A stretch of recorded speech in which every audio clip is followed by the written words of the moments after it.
Right. Yep, we are live. This is King Bucho. Welcome to BDA Boxing Special Edition. We already have Apology on the line. Apology, what's up? Hello, good evening, everybody. How's everyone's day doing? Yeah, in the chat, who we have in the chat? Let's see. We have Subar Kunar as always. Oh, sorry, Subash Kunar as always. The Fight Scout, the Shepherd Sons, Rick Roca, Tommy Temper. We also have H Money. Wait, my phone's on.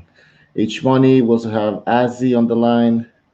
Jonathan Viklund, Santi Wayne. You see the Mr. Coxey? The Mr. Coxey is also there. All right, guys. So let's start talking about this subject. Now, we all know that WBC is a piece of shit.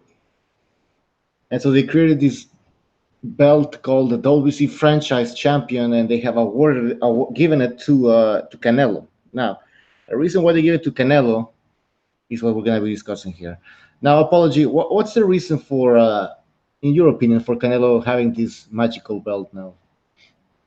More to like as to for first of all, I think it's to add the trinket to his like cabinet of belts.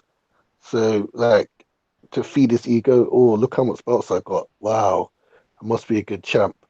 Another reason is to for added protection in case he doesn't want to fight a certain fighter, like it's mandatory or another unification. If he feels like he doesn't want to fight in a certain time period, he could be like, "Yeah, I'd rather not.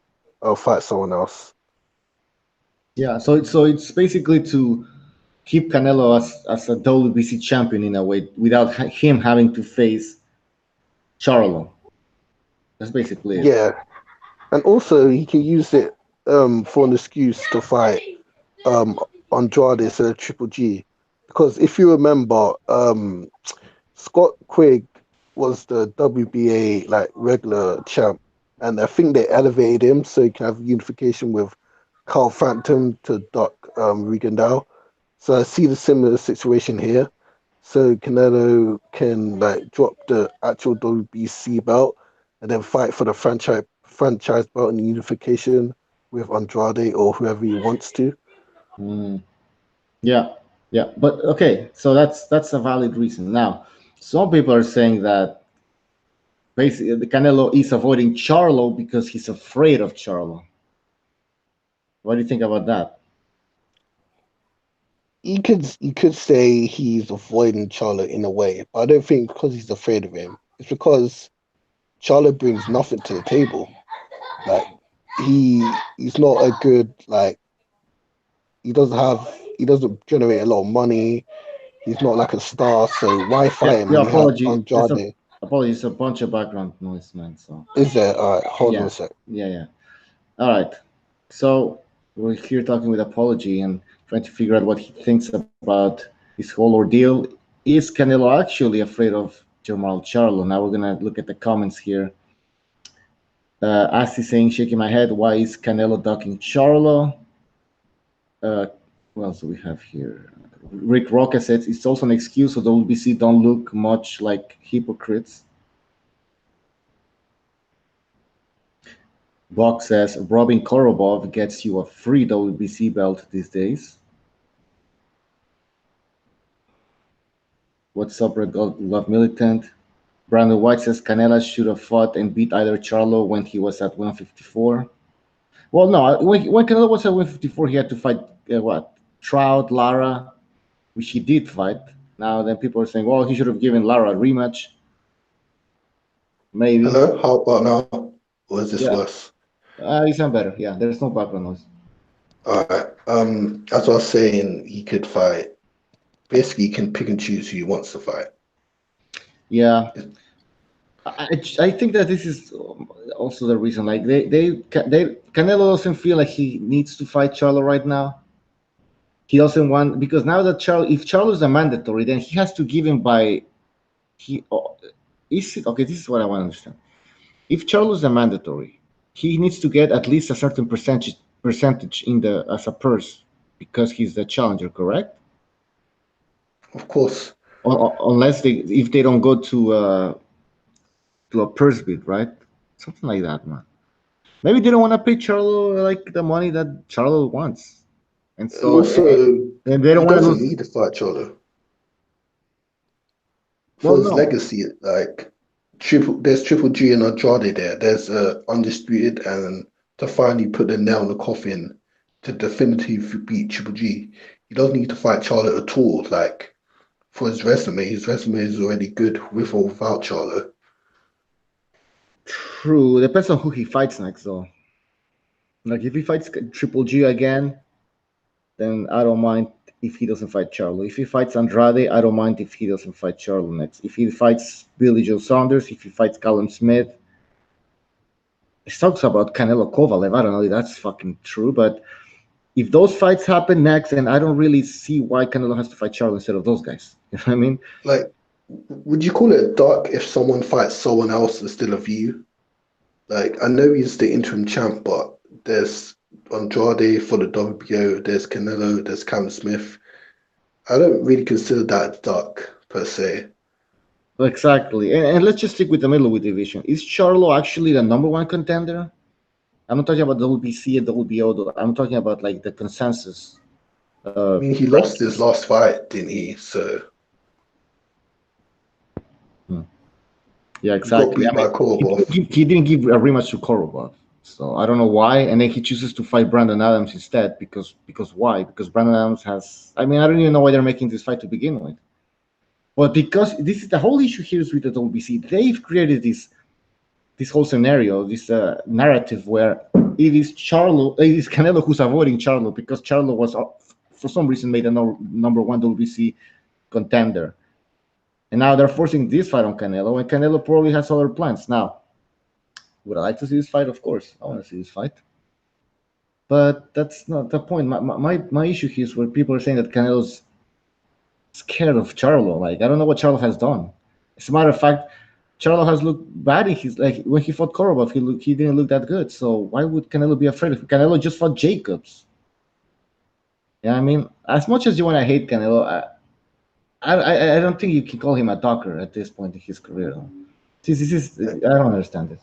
Well, if you think about it, there's like there's fighters, so many fighters in the division that you can't fight every single fight in your division every single time. There's like different reasons other than the straight up duck why you can't fight certain fighters at certain points.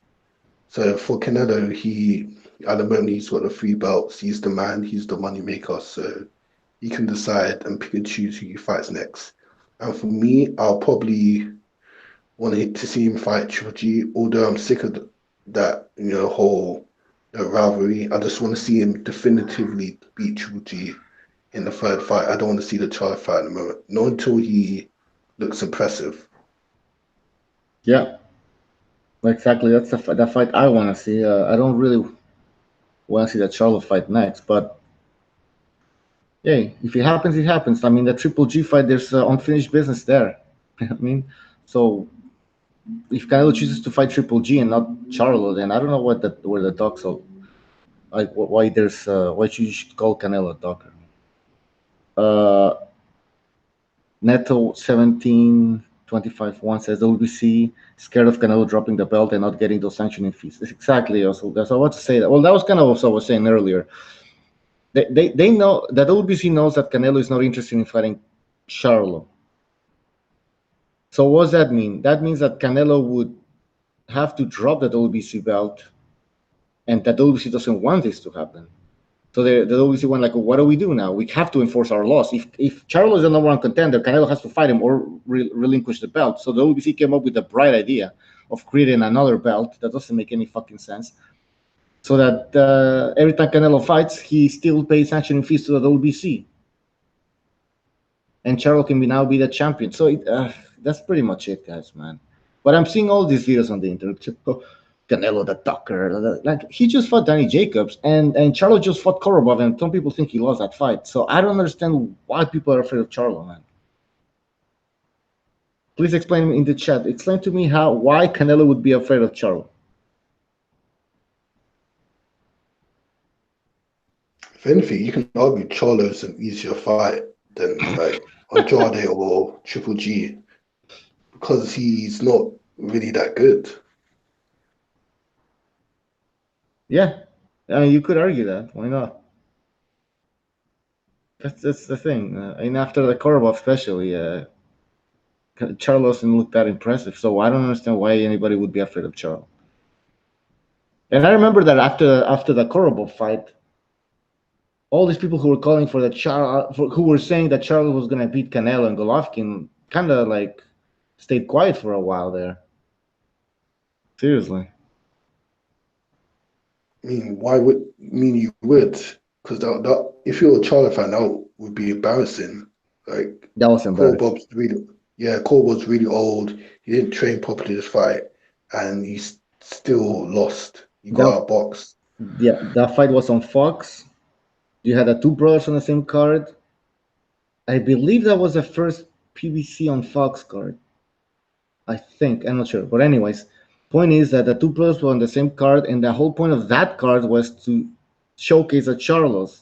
The two Charlos had to get a knockout that night together.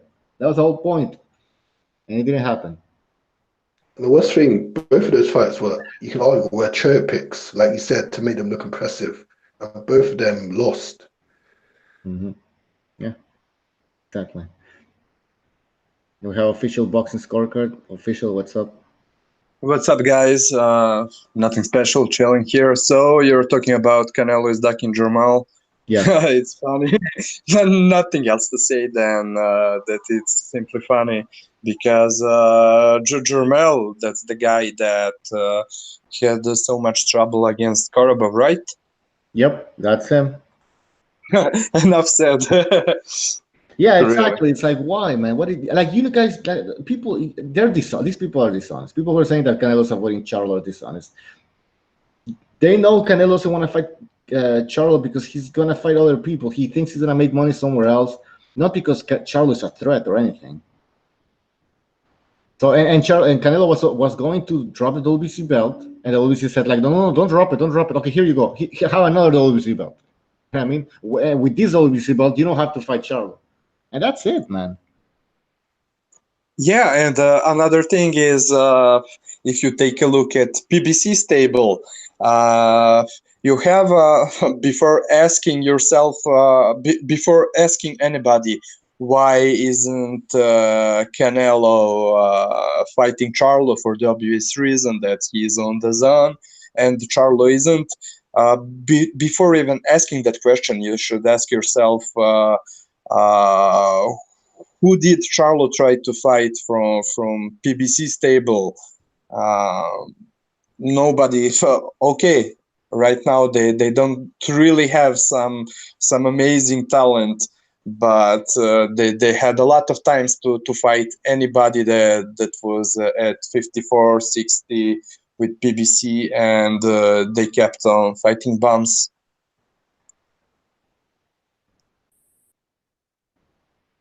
Yeah, exactly, man. Exactly. That's what I've been trying to say the whole fucking time. But I don't know, it just pisses me off, man. Seriously. Like, why would Canelo be avoiding Charlo? Charlo has been fighting bombs, exactly. He's not been looking. He hasn't looked impressive. So I don't know. I want people in the chat to make an argument for this this idea that Canelo's not Charlo. Please go ahead. And by the way, I'm not BDA. I'm King Bucho. I'm using both accounts right now. See, BDA is in the chat saying I'm not hosting today. That's Bucho. Exactly. That's me. H Money wants a link. Let's have a vote in the chat if people want H Money. He brings a lot of energy, but that could be good or bad sometimes. So, yeah, we'll see. Gypsy boxing style PBC. He says PBC sounds like a hen house the way official says. No, the way you say PBC. What do you mean a hen house? Get him on. All right. People are saying, well, we got one guy. Shepherd Son says that he wants H Money on the show. Jam Border War says, let's go H Money. Lama King obviously is going to agree. Magic Man says, Mr. BDA Lobito. Yeah. Subash says that we need Rasclot versus Money. Yeah, we need Rasclot to jump in and have a go at, like, have a good discussion with H Money. All right. I'm gonna, you know what? Hold on, guys. Maybe you can hear me better if I use my phone.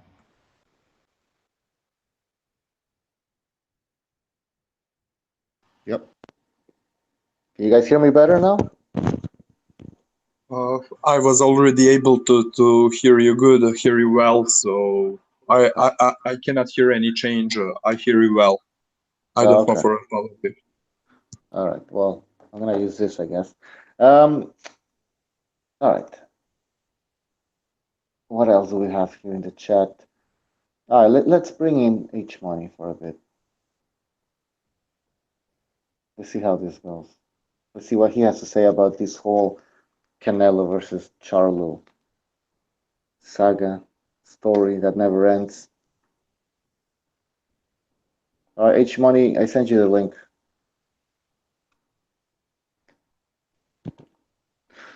So yeah, again, people in the chat, if you just arrived, is Canelo ducking Charlo because he's now getting this special WBC belt?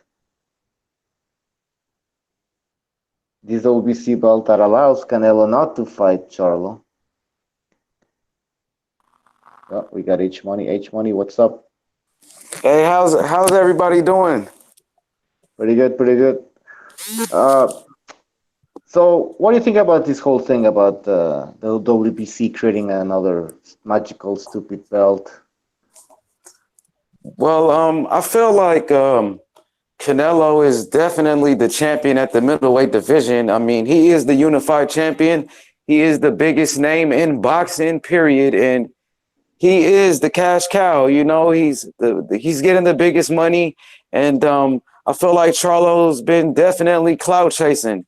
Charlo's been using Canelo's name for years to make his name relevant, and Charlo, he hasn't beat anybody. I mean, Julian Williams, yeah, that was a good fighter. I mean, but besides that, Austin Trout, Canelo destroyed Austin Trout. I mean, Canelo is the one that knocked down Austin Trout and hurt him throughout the whole fight. And Charlo, he struggled with Austin Trout. Both of the Charlo brothers struggled with Austin Trout. And Tony Harrison, he beat the heck out of Charlo. Tony Harrison fucked up Charlo, man. We all know it. Charlo got beat, and Charlo, he's not good. And get one more thing. Charlo's not even making millions a fight. If you ever look at the earnings of Charlo, he has never reached $1 million. So he's just clout chasing. And I mean, and the fact that people are saying that Canelo is ducking Charlo has to be the dumbest thing I ever heard in my life. Okay. So I guess we agree on this point. I think it will be an interesting fight, but I don't think it's a fight that has to happen now. Like there's so many opponents for Canelo that if Canelo fights Andrade, if he fights Callum Smith, if he fights Golovkin in a third fight, I don't understand why we would have to see Canelo Charlo first, man. Like, yeah, I mean, who has Charlo beat? I mean, just think about it, guys. Charlo, he's not relevant. And Charlo, he's on the other side. He's on the wrong side. Why doesn't Charlo come to the zone where all the middleweight champions are? Where Eddie Hearn promised him his biggest payday. Why doesn't he come to the zone? Who's ducking who? Why is Charlo ducking all the middleweights? Why is he fighting bums? Charlo's fighting Uber drivers. Charlo's been fighting Uber drivers while Canelo fought Mayweather, fought Miguel Cotto, Triple G back-to-back, fought Aris Landy Lara. Canelo beat Shane Mosley. Canelo beat everybody, man. The list keep going. Beat Rocky Fielding. He moved up and fought Liam Smith. I mean, it doesn't stop. Canelo, his resume is just amazing. And he's talking about fighting Sergey Kovalev. Yeah, that's crazy, but yeah. Yeah, why would he fight Charlo when Charlo, he's not even a champion? Charlo, he's not a champion. That's why the WBC made Canelo the first franchise champion in the history of boxing. That's how big Canelo is. They made up a whole new belt for this guy. And Charlo, he's a clout chaser, man. Just like the rest of, I mean, I love Deontay Wilder on PBC and Earl Spence, don't get it wrong. But Charlo, who is he? He's nothing. Never did a pay-per-view. Charlo, he's never sold out a show. And that's why he's so mad all the time, because he's the one ducking. Charlo is the duck here. Yeah, but some people claim that Charlo is a WBC mandatory, and the fact that you don't want to fight one of your mandatories is a duck. Because he's at the end of the, you know what I mean? Go ahead. I got a question. I think I asked this earlier. I'm kind of ask again. If you fight someone else apart from your mandatory, is that automatic duck? So say Canelo fights Triple G again and not Charlo. Does that mean he's ducking Charlo? Yeah, good question. For a better fire or bigger payday. Exactly. Let's look at the chat now. If Canelo decides to fight let's say Canelo doesn't fight Charlo, but he fights Golovkin for a third fight, and obviously he's going to be getting more money, so it makes more sense for Canelo to fight Golovkin. Is that still a duck? Is he still ducking Charlo because he fought Golovkin instead? That's what I want to know. Let's see what people are saying in the chat. Elbow Boxing says, if we excuse shed mandatories for our favorite fighters, how can we then say Jermall Charlo didn't deserve the fight? Yeah, well, that's if we want to believe in the sanctioning body's rankings. Like, you know what I mean? So, I don't know. How did Charlo become the WBC #1 mandatory? By defeating Highland, the Argentinian guy with one leg, and then, well, he was supposed to fight Billy Monroe Jr., right? Who again I guess is Willie Monroe Jr. like a top fighter in the middleweight division? Not at all. He was up when Golovkin was fighting him. Okay, what about Charlo ducking Demetrius Andrade for years? Why no one talks about Charlo ducking Demetrius Andrade? Yeah, exactly. Yeah, you tell him. Yeah, he ducked Demetrius Andrade. Demetrius Andrade called him out at a press conference. After Charlo knocked out Julian Williams, Demetrius Andrade was at the press conference calling out Charlo, and Charlo ducked him plenty of times. Charlo is the duck here. So let's all make that clear. Charlo's ducking all the middleweights. That's why he's on PBC still. Then what happened? You tell him. And Charlo ducked Daniel Jacobs as well. What about Charlo ducking Daniel Jacobs? Charlo he's all talk. He's a loudmouth. He's just like an Adrian Broner. That's why they all hang out with each other. Does he dress up like an Asian boner? Is that what you said? You tell him. I mean, stop with the games, man. I'm here to talk boxing, man. What's up, Gypsy? What's up? What do you think about this whole thing, man? About what, the franchise WBC title? Yeah, and is Canelo ducking Charlo because of this franchise belt? Canelo might have been ducking Charlo, but not because Charlo is scary. No, he's not scary at all for him. It's more like he doesn't produce money. There's no money in fighting that guy. Mm-hmm. And because he doesn't really have really good challenges. Korobrov most people thought Korobrov beat Charlo. Like myself, why not rematch him? Justify your case that you didn't really, it was not a close match. It was nothing. You actually beat him. He doesn't fight real challenges. He doesn't like real challenges, Charlo. I think Canelo is ducking. If Canelo does not fight, Canelo isn't ducking anybody. Canelo isn't ducking anybody. He fought them all. So stop with the lies. Huge money. Huge stop money. With Give the me lies. a sec. Huge money. Give me a sec. I haven't finished huge money. Okay, look. I think H money. Screw H money at this moment in time. My bad. I'm sorry, bro. Andrade, bro. Andrade. If Triple G or Canelo do not fight Andrade next, they are ducking him. Yeah, that's right.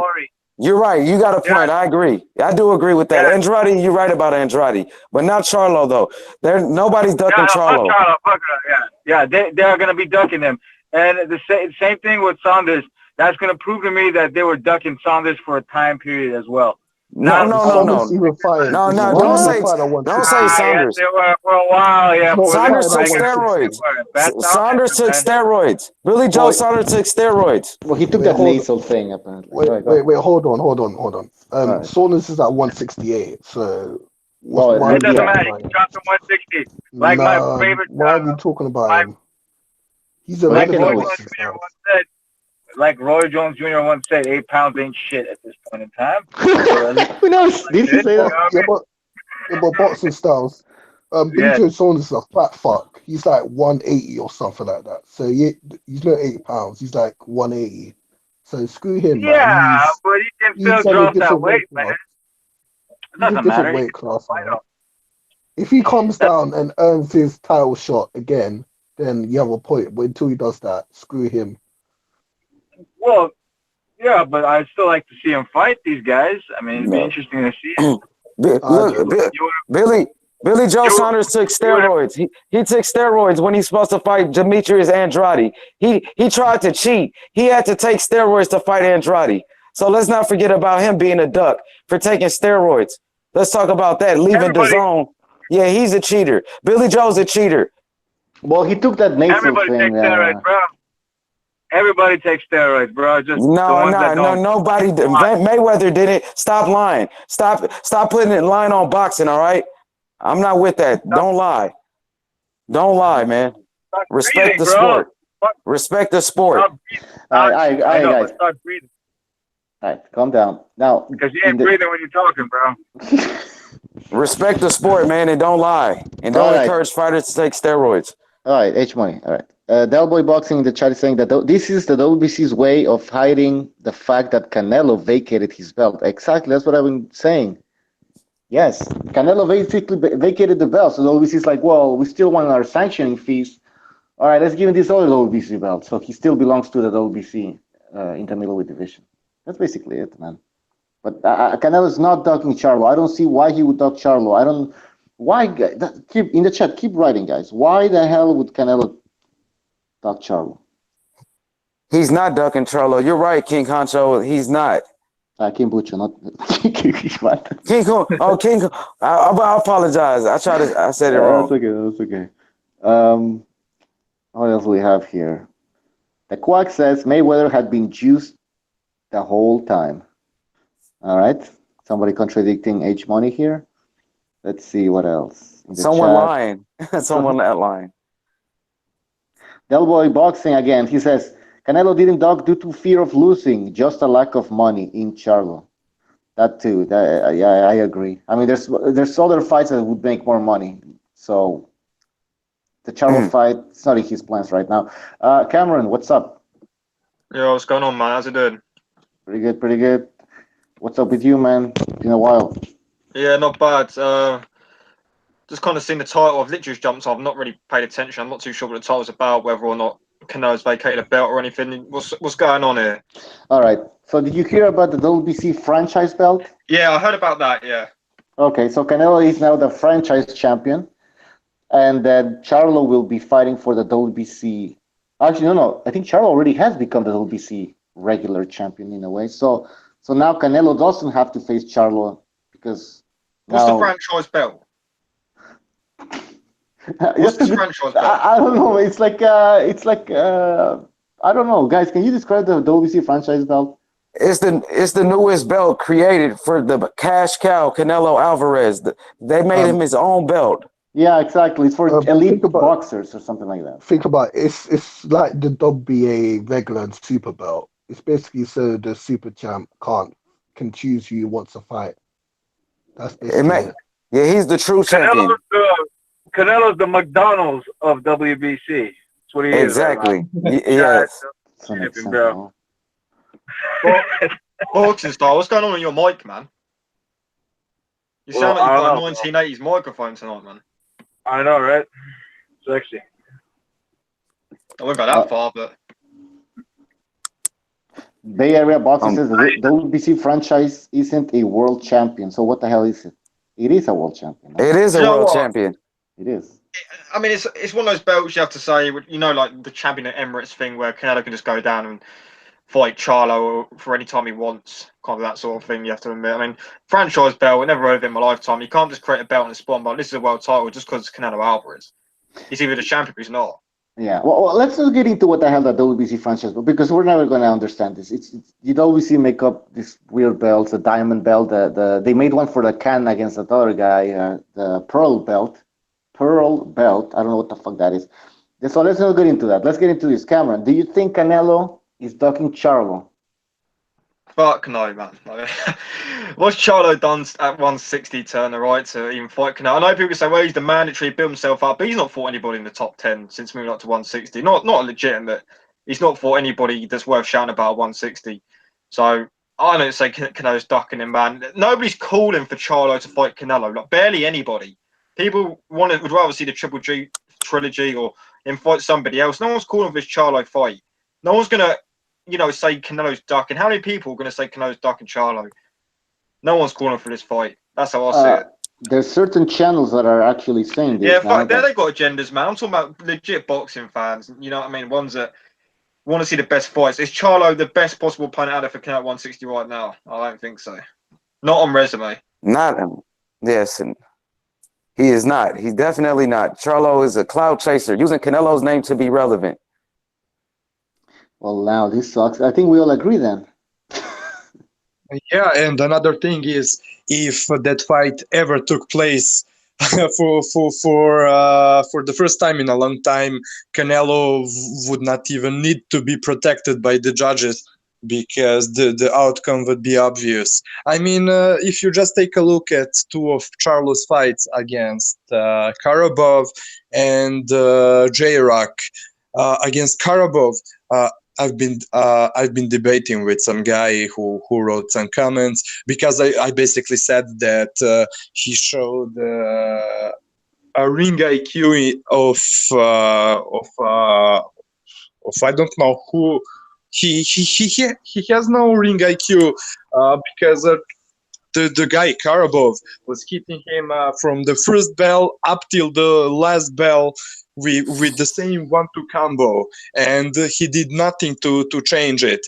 And if you take a look at J-Rock fight, I had J-Rock outboxing the shit out of Charlo. I mean, the knockout was great, no doubt about it. It was a great counter shot.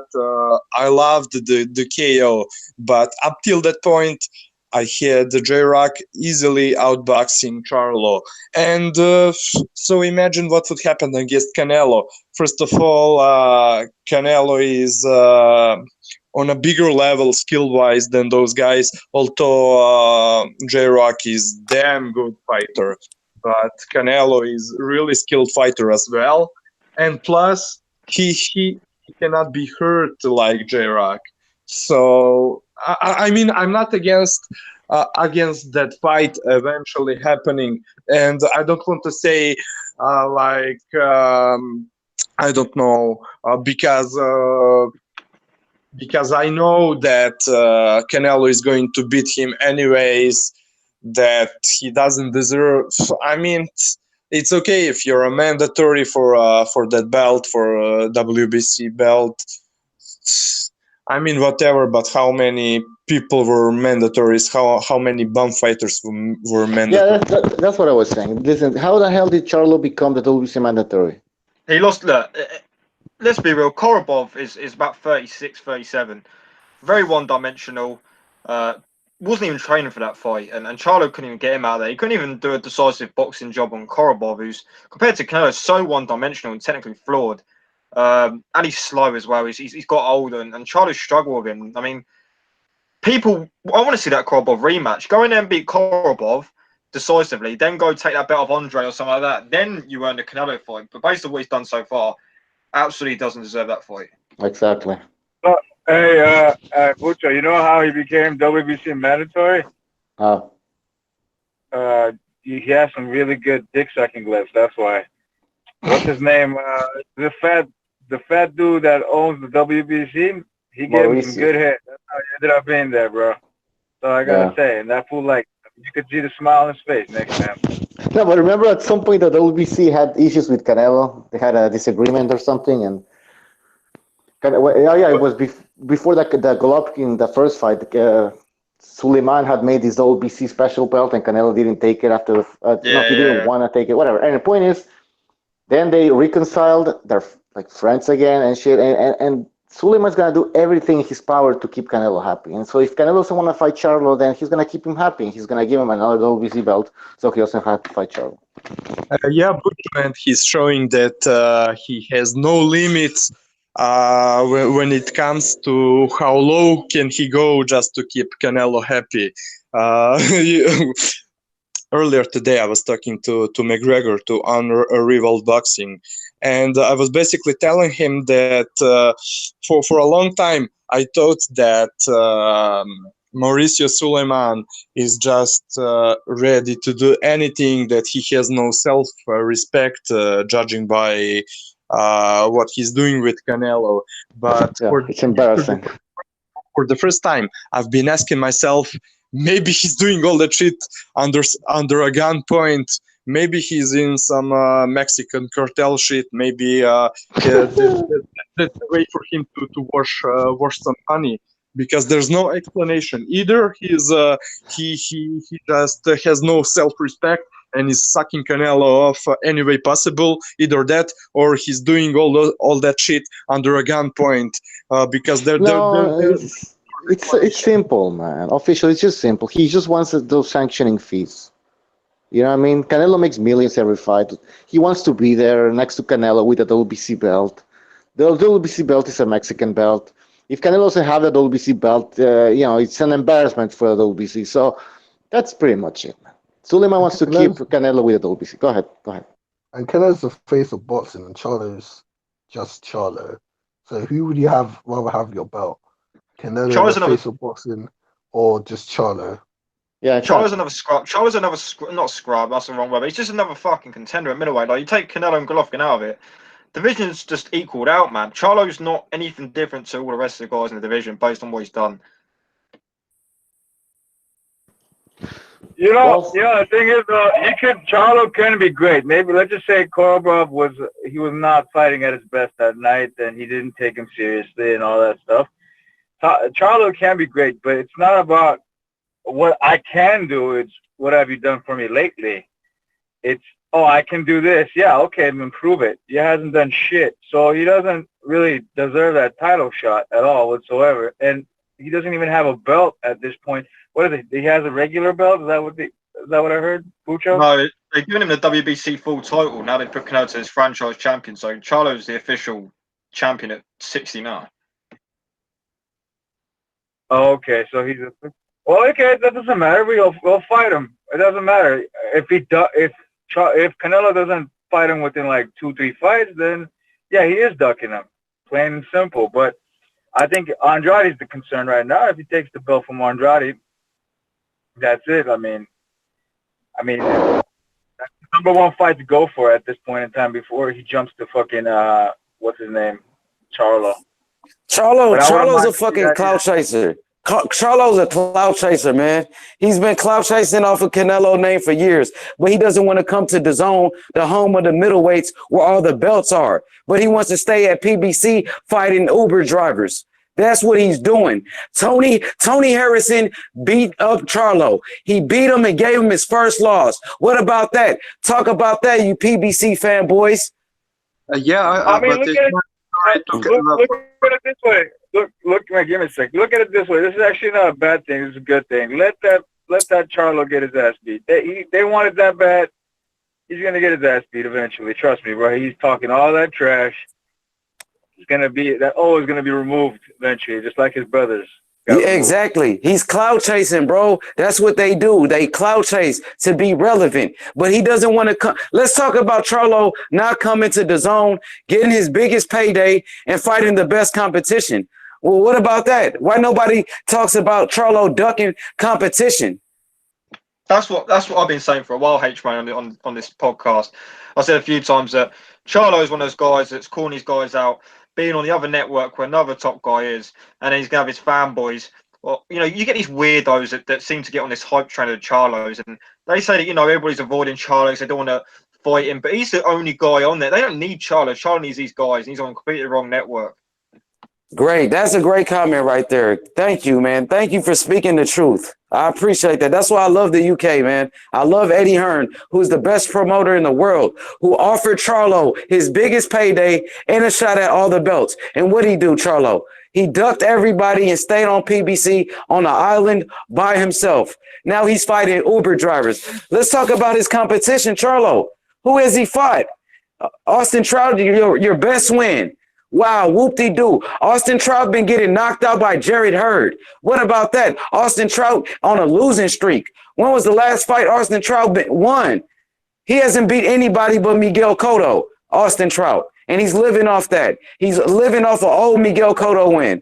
Come on, man. Charlo needs to fight some competition instead of fighting bums this weekend. Fight. Who is Brandon Adams fight? The only thing you can say, Brandon Adams, he was on the Contender Series. But Sulecki and Demetrius Andrade fighting this Saturday. Sulecki, a common opponent with who? Daniel Jacobs, former world champion. Where the best competition is on the zone, man. People can't deny it. And PBC is dying, slowly dying. What's up, Recognize? What's going on, people? Yo, what's going on? Is Canelo Yeah, Recognize here? Fuck, Recognize here? I'm leaving. I'm gone. Thank you. Come on, bye, guys. come on, Yeah, come on. don't come back. Fix your mic. No one's gonna fix your mic. no one's gonna miss, but no one's gonna miss Boxing Styles shite mic tonight. That is true. That is true. That is true, Cameron. Good point. Shut your mouth, Cam. I've been getting ducked. Rasclot is ducking me. Where's Rasclot? Listen to Rasclot. I know you listening to the show. Won't you keep that same energy with me? Keep that same energy with H Money. You a bum. You avoiding me. Stop ducking me, bum. You a pussy. Yeah. All right, let's calm down now. Who's he talking about? You got H crazy on. I can see you got H crazy on. Yeah. I ain't calling him H Money. H crazy. What's the H for again? What does it stand for? Horrible. H. Come on, man. Everybody know I'm the GOAT. I'm the king. I'm the king, man. Hard money. I'm the fucking king, man. Shout outs to Eddie Hearn and DAZN for putting on the best fights. I can't wait to watch Demetrius Andrade this Saturday, a 3-time world champion. Charlo, never been a 3-time world champion. Charlo never moved up in weight and won championships. He's just he won 1 world title, Charlo. 1 world title. Demetrius Andrade, 3-time world champion. And Charlo's ducking him. Let's talk about Charlo ducking Andrade. What about that? That's a topic that we should discuss. Charlo ducking Andrade. H Money, do you move your pom-poms when you talk like this? Hey, Demetrius Andrade, 3-time world champion. Tell Charlo stop ducking, fanboy. You know something? I'm gonna give H Money I'm gonna give H Money some credit. He's the only person that I know that pronounces Andrade's name the right way. It's Andrade. I pronounce it right too. I say Andrade. Right, Andrade. Yeah, I mean, I'm here to talk boxing, you know. I know all my boxing. I know everything about. Andrade. I know everything. Again, boxing styles. Andrade has a good shot right now. He has a good shot to, line himself up for a big fight. So him and Sulecki, he's gonna have to show and improve. I think Sulecki's a good test for him, man. Charlo just won his last fight. He won his last fight by knockout, if you didn't know that. I mean, I'm just saying, he did win his last fight by knockout. And the last fight before that, when he won the WBO world title, Demetrius Andrade knocked him down 4 times, got 4 knockdowns. This guy's killing everybody. He's the most avoided fighter in the world. He is the boogeyman. Yes, he's the boogeyman. Who Andrade's the boogeyman? So? Yeah. Demetrius Andrade's the boogeyman. Andrade's the boogeyman. I think Charlo would beat him.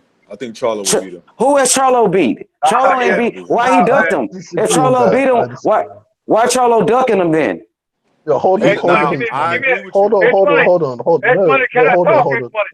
No, you can't. Recognize. Can you break that down? Yeah, can you break that down, Recognize? Why do you think Andrade will lose? Because Andrade's not going to have anything to keep him from launching big shots, and Andrade's big. He's tall like this dude. What the fuck, Charlo, and so he's gonna be right there, man. I don't think he can handle Charlo's big shots. I say Charlo beats him, man. Charlo, what you mean? He doesn't even. Charlo has no skills. Charlo just got beat by Tony Harrison. He struggled with Austin Trout. Oh, if you didn't know, little bro. I'm talking about big bro. Yeah, JERMALL. Let Boston Star say something. It's the same thing. Can I give me a sec. I think Andrade beats Charlo simply because he's fast and the style is just off. And I think one shot's not going to do it to beat Andrade, man. Exactly. They were ducking Andrade for a long time. Great. That's a great point. Great point. Yeah, somebody like Triple G that puts the pressure on the way he does, he could stop somebody like Andrade. But Charlo, not so much. Charlo's overrated. Charlo's overrated. Charlo's an overrated bum. He's a hype job. Just like Adrian Broner. He's a loudmouth. A PVC. The thing is, though, like Charlo couldn't. Like people say, Charlo can stop these elite guys. He couldn't even stop Matt Korobov, and Korobov has no defense at all. Literally no defense, and he's old and past it. And Charlo couldn't even get him out of there. He almost. He actually lost that fight. Yes, me too. Yes, sir. That's a great point. Thank you so much. That's a good point, though. He should fight Korobov in the rematch. Like that should be his next fight. He's ducking him. He's ducking. He lost that fight. The whole world knows Charlo lost that fight. Both of the brothers lost on the same day. Both of those bums lost on the same day. You clout chasers. That's what you get for clout chasing, Charlo. Humble yourself. Yes, sir. Yes, sir.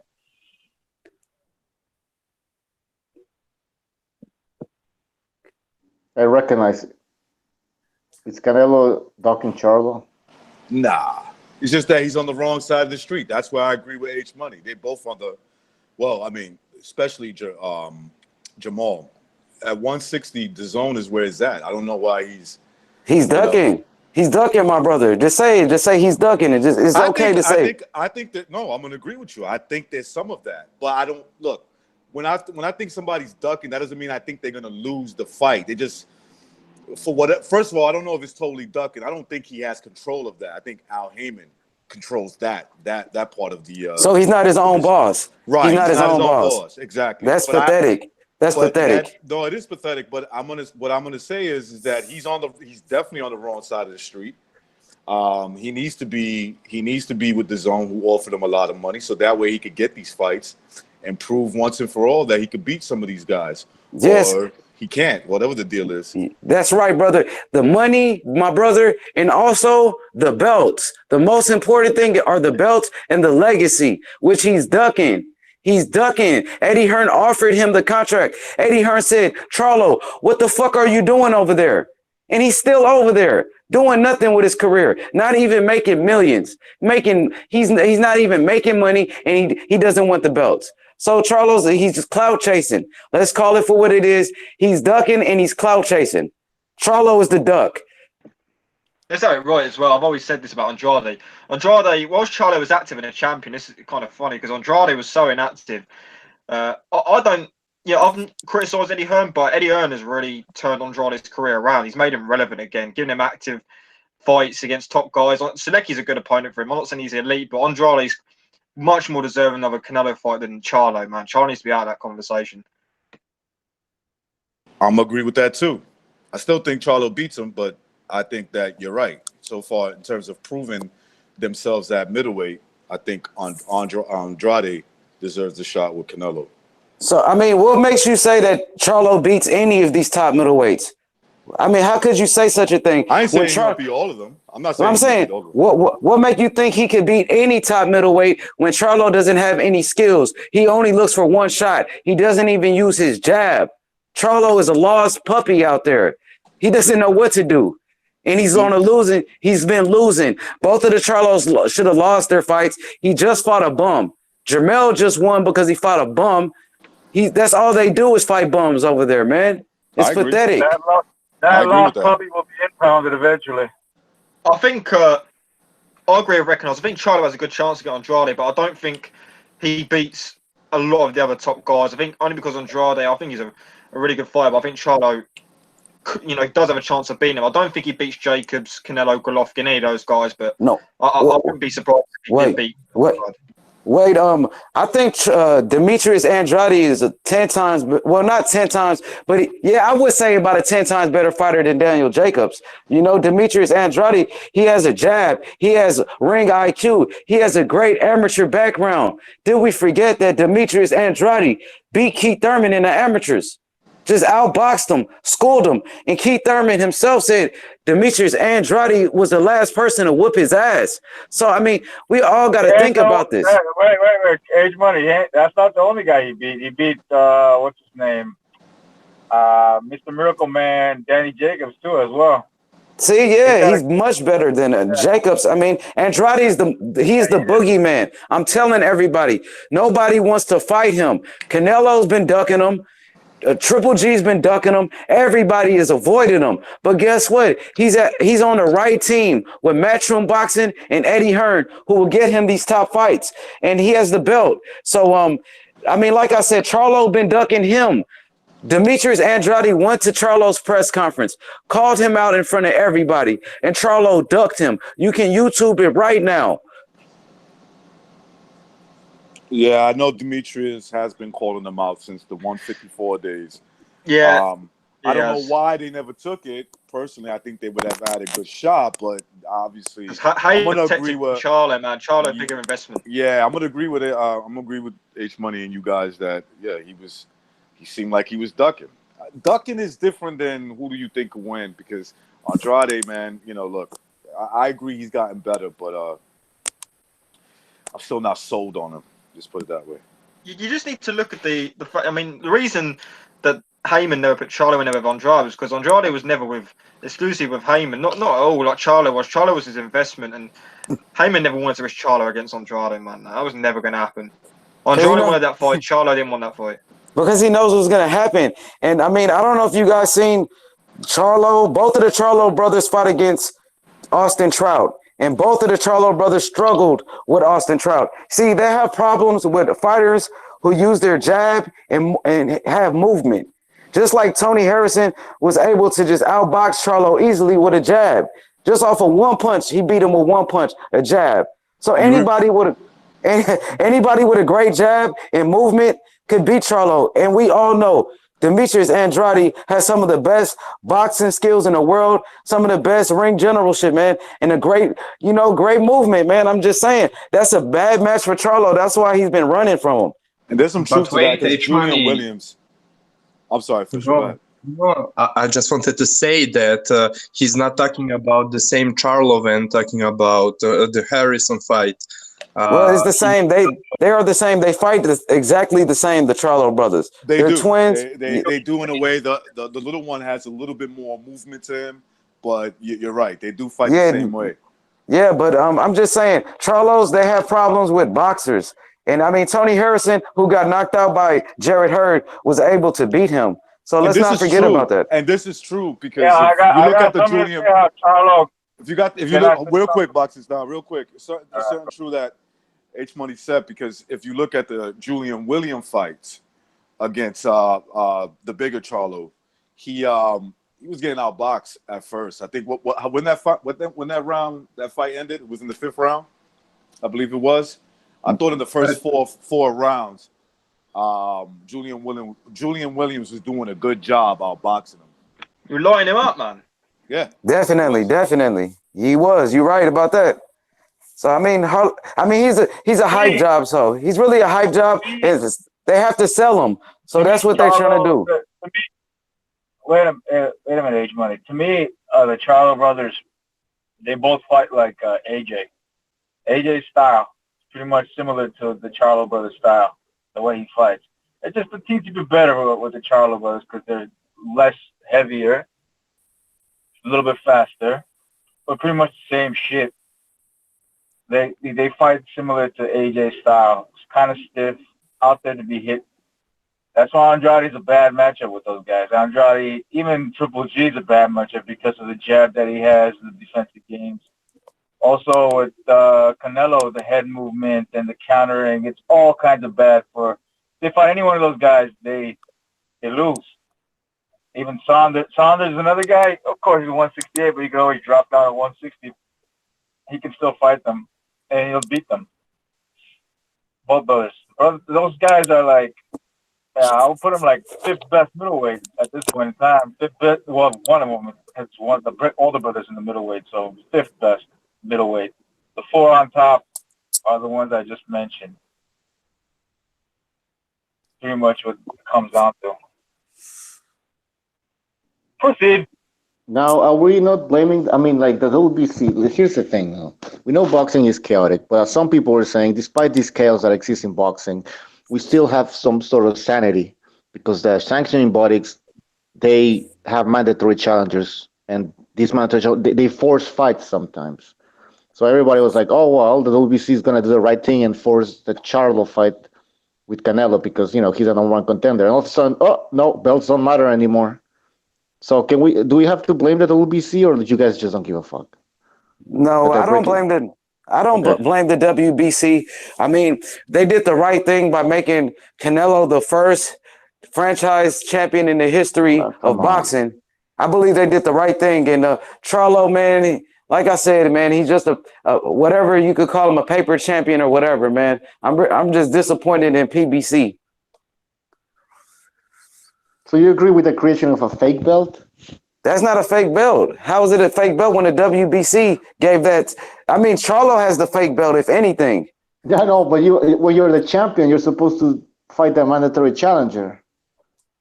I mean, he has bigger fights to make on the zone. I mean, why doesn't Charlo come to the zone and make the fight happen then? I mean, that's all I want to know. Why he doesn't come to the zone? You know what I want to see next? I want to see the Big Mac belt next, or Whopper with cheese belt. That's gonna be the next belt, man. Brother, I'm saying why doesn't Charlo come to the zone where all the belts are at and get his biggest payday like Andy Ruiz? Why he doesn't do that?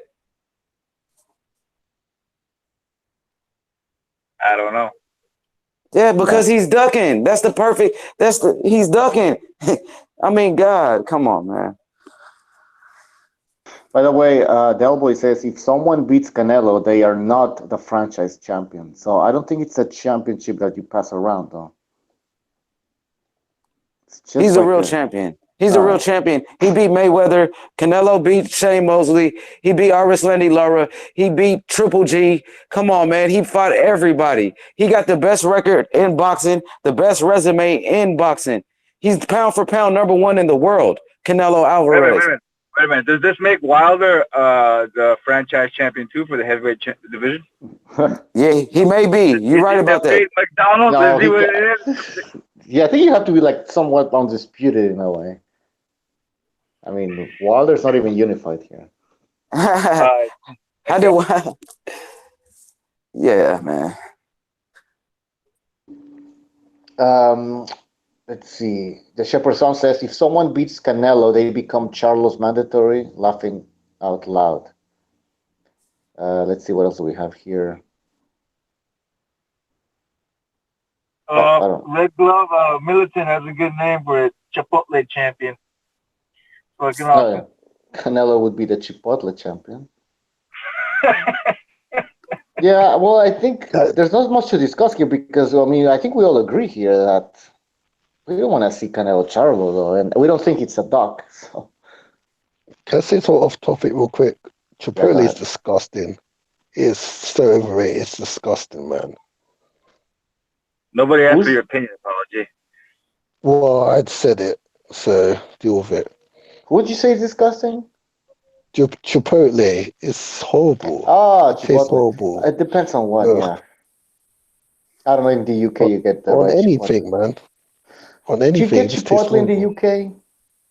Yeah. All right. I'm gonna have to kick you out. Apology. Let's see what else. You like Chipotle, Butcher? Oh, come on. There's Chipotle chips. Those are pretty good. I love Chipotle, but it gives me Jesus diarrhea. Christ, no. Yeah, diarrhea. Yeah, that means it's not good for you. Yeah, bro. So they give you diarrhea, it doesn't mean it's good for you.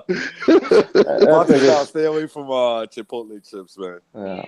Yeah, that sounds horrible. Chipotle chips, What? I want to know why is Rasclot ducking me. I've been looking for him every time I call the show. He's nowhere to be found. Well, he's not always. He's not always on the show. He's not I mean, always on the show. he's ducking me though. I mean, the last time I was on the show, the fans said he was ducking me. He doesn't keep the same energy with me. I'm just saying, I'm down for a debate. Whenever you ready, Chicken Little. Whenever you ready, Chicken Little.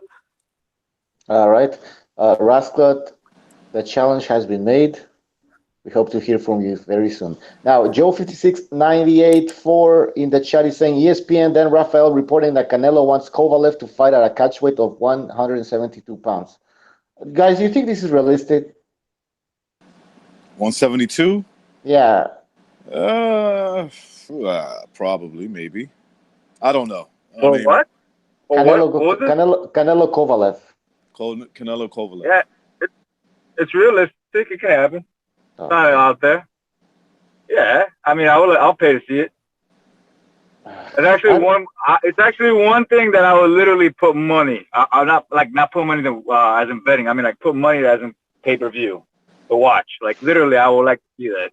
Of course, it will be pay-per-view, but I don't like these fights that Canelo's having right now. Like moving up to 168 to fight Rocky Fielding for a pointless belt, regular. But now he's talking about moving up to like catch weight of light heavyweight, super middleweight. Yeah. Why can't Canelo just clean out the whole middleweight division, man? Come on. He probably can't. You think so? Maybe, Go Watkins. maybe actually it has something to do with Triple G negotiations. You know, maybe they're not serious about the Kovalev fight. I don't know. But anyways, look. At the same time, it sounds really nice, Kovalev versus Canelo. But on the other hand, Kovalev would have to kill himself to make 172. Yeah, you would think at this point, you know, when you get older like that, even those 3 pounds might be a bit difficult to do, and that's. Well, I recognize. Sorry for cutting you off, but if you remember, just like a year ago or 2 years ago, there were talks about Kovalev having difficulties to make 175, and people were suggesting that he should move up to cruiserweight division. So I just want to put it out because I remember the talks about that. But I'd rather see him fight Bivol instead of Kovalev. Oh, me too. Bivol, yeah. Yeah, it'd be a lot more. Bivol's moving down to 168, right? Yeah. And I think that's what he's trying to do is line himself out. Look, everybody's going to try to line themselves up if they can, right? If they could do it. If you're Usyk, obviously you can't do it. But if you're within the 175 mark and you can make it comfortable, all those guys are going to try to line themselves up to get a the big payday versus Canelo. He's right now the cash cow. I still disagree with this fight. I don't want to see Canelo move up to somebody's. No. I mean, then Kovale's gonna be drained, and there's gonna be questions, and Canelo's gonna be like a 3-division champion or something. If you want to count that, there will be a regular belt that he picked up against Rocky Fielding. Yeah, but Bivol should stay in the 175 and win that tournament that's coming up. If it's coming up, I'm not even. There is no tournament coming up.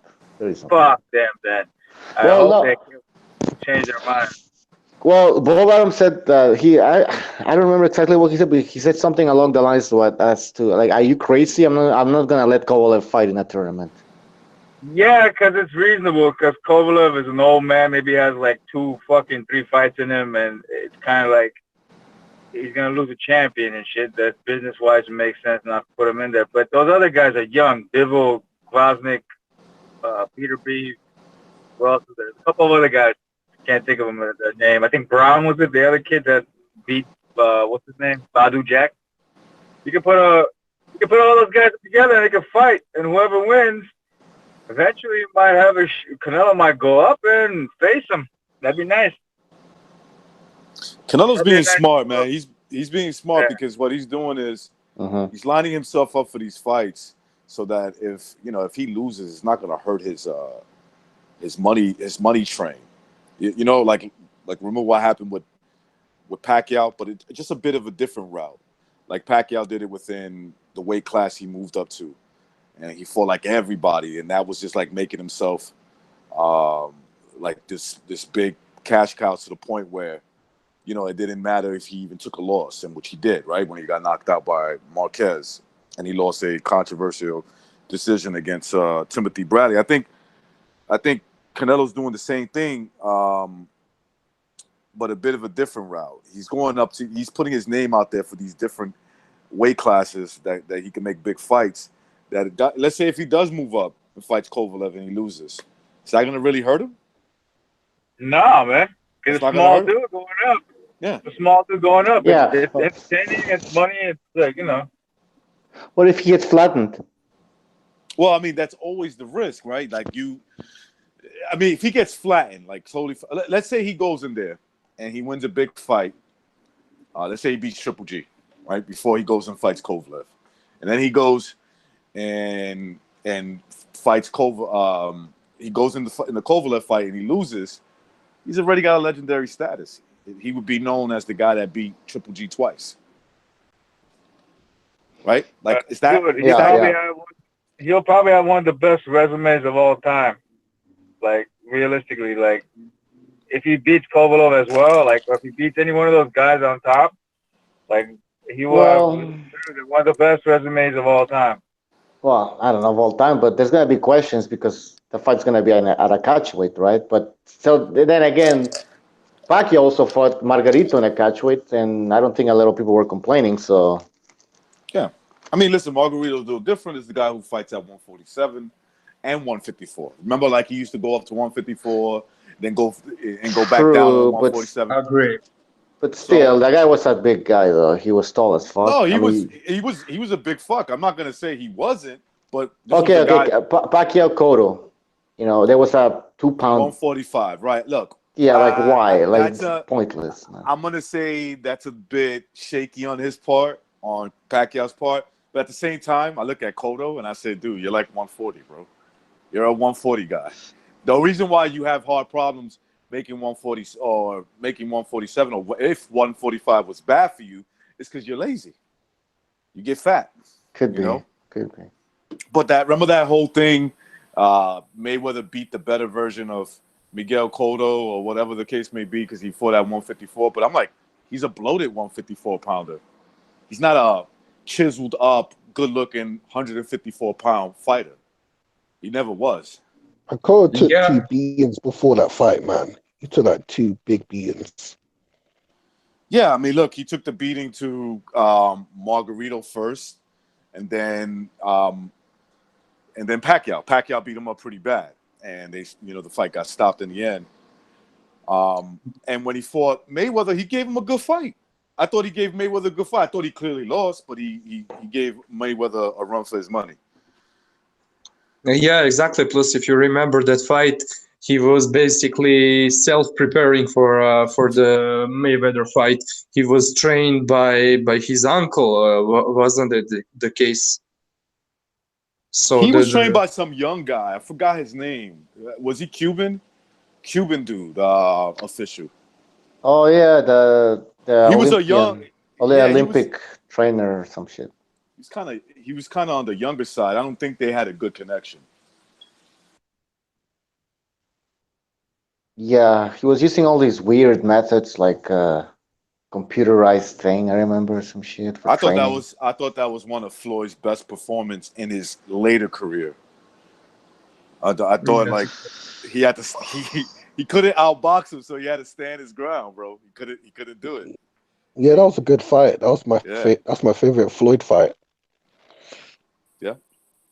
Floyd got a lot of good fights, man. No, I'm talking about his later career, his later part of his career. We can't shit on Floyd's name like that. Floyd is the greatest. TBV, TBE. No, TBE. No, 50 and 0. 50 and 0. 50 and 0. Fucked up. He beat Pacquiao. Floyd is the greatest. You woke him up. You woke him up by saying, "What is this shit?" All right, here, water. And shit. The toilet. That's my sink. Someone's in the bathtub there with a rubber duck. All right.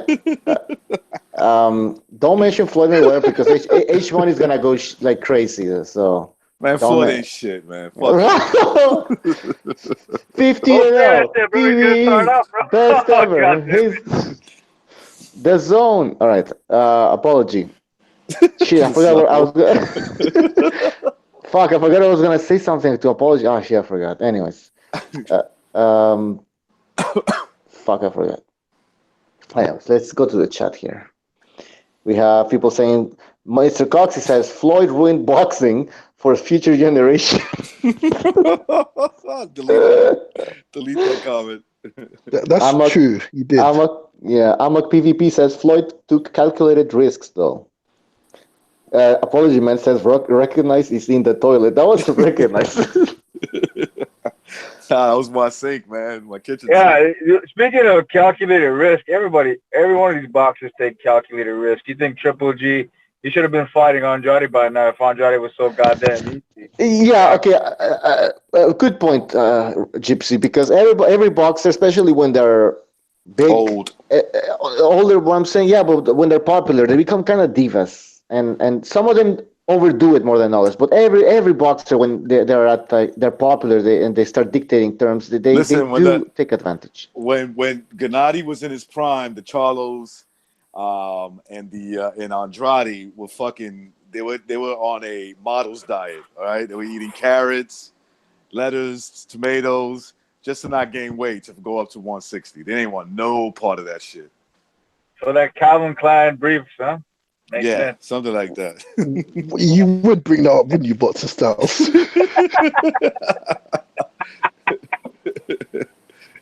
He's impressed with Tyson Fury's Calvin Klein's and shit. Yeah, Floyd Mayweather, a 16-time world champion. A 16-time world champion, 5 different weight classes. 16 title holders. Yeah. Come on, man. Oh, man. Title holder, not champ. He was a title holder. Yeah, title holder.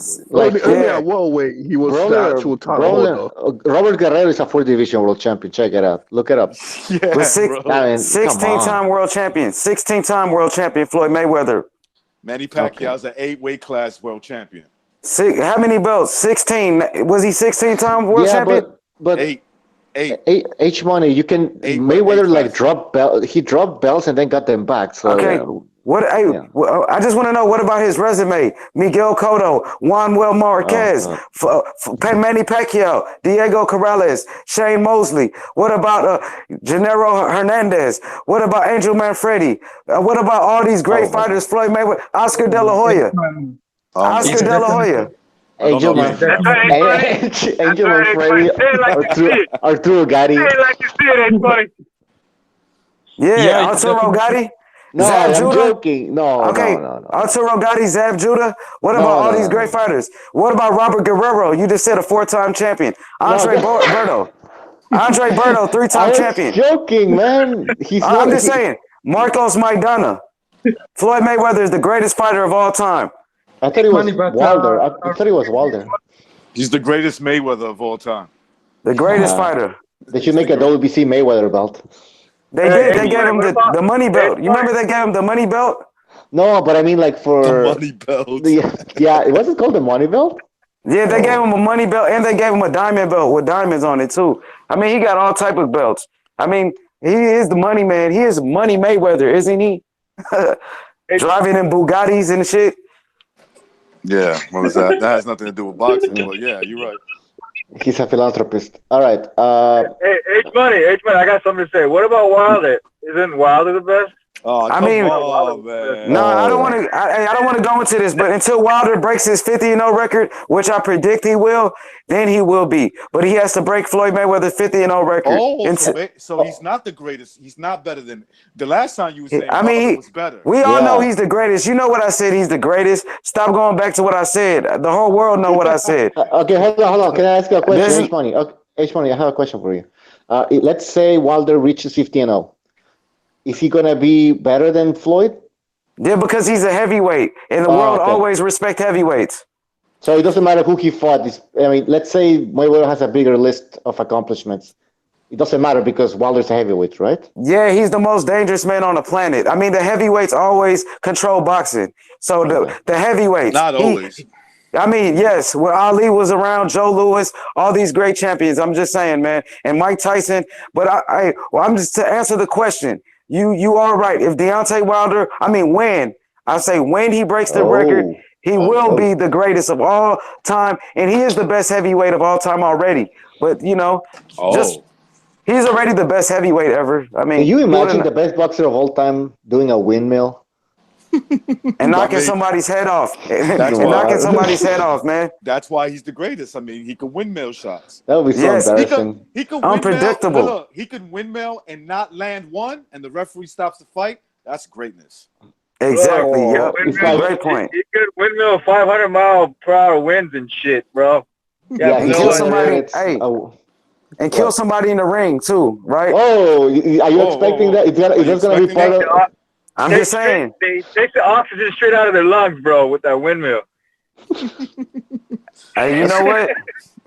I mean, H-Money, you're expecting a 15-0 record and a kill in the ring. You're expecting yes. I mean, yes, you're right.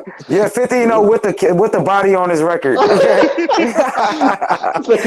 down for that. I know he's got a 50-0 and a homicide. Yeah, 50-0 and like 49 KOs and a one kill. Yo, oh man, H-Money. So I know dudes in my block that got shit like that, bro. Man, exactly. Deontay gonna get it in the ring the legal way, right? Oh man. So you want to no, but seriously, H-Money, you don't want to see Wilder kill somebody. I mean, you sound like a man of God. What would you? Yeah, put it like this. I mean, how many views? I just want to ask you a question. How many views do you think Wilder would get if he did kill somebody? Right? No, okay. How many people do you think will watch H-Money, it doesn't like. Answer. No, come on. Don't go around that question. Do you want to see Wilder kill somebody in the ring? Yes. A man of God. H-Money, a man of. Oh my God. A man of faith. Talking about he wants to see a homicide in the ring. Damn. I mean, he said he wants to do it. I mean, last time I checked, that's legal what he's trying to do. Yeah, but it's not like I'm saying it's not like I'm telling him to commit a crime. I mean, it's all in the rules. I think there's some Satanists in you. If it's Adonis Stevenson, I'm all right with it. Oh my God. Come on, man. Come on, man. H-Money, you know what? I would like to see Wilder giving the birth in the side of the ring. You know? Hey guys, imagine that Wilder's the one who fucking dies in the ring, man. It could happen. You gotta be careful, so bro. Fucking weird, man. Listen, man. I've heard people talk about doing real damage to people, and like I want to kill him. And I seen them almost get killed. Now with Deontay Wilder, someone who's undefeated, knocking everybody out. Everybody who he faced hit the canvas. Hey, it could happen, man. I tell you, he says that shit. Look, Wilder says that shit, but he doesn't really want that shit, bro. I believe he does. I believe it. He keeps saying it. He does. He says it every fight. He wants it. H-Money. It's for publicity purposes and also a way to motivate himself to knock the opposition in front of him. But realistically, he does not want that shit. Trust me.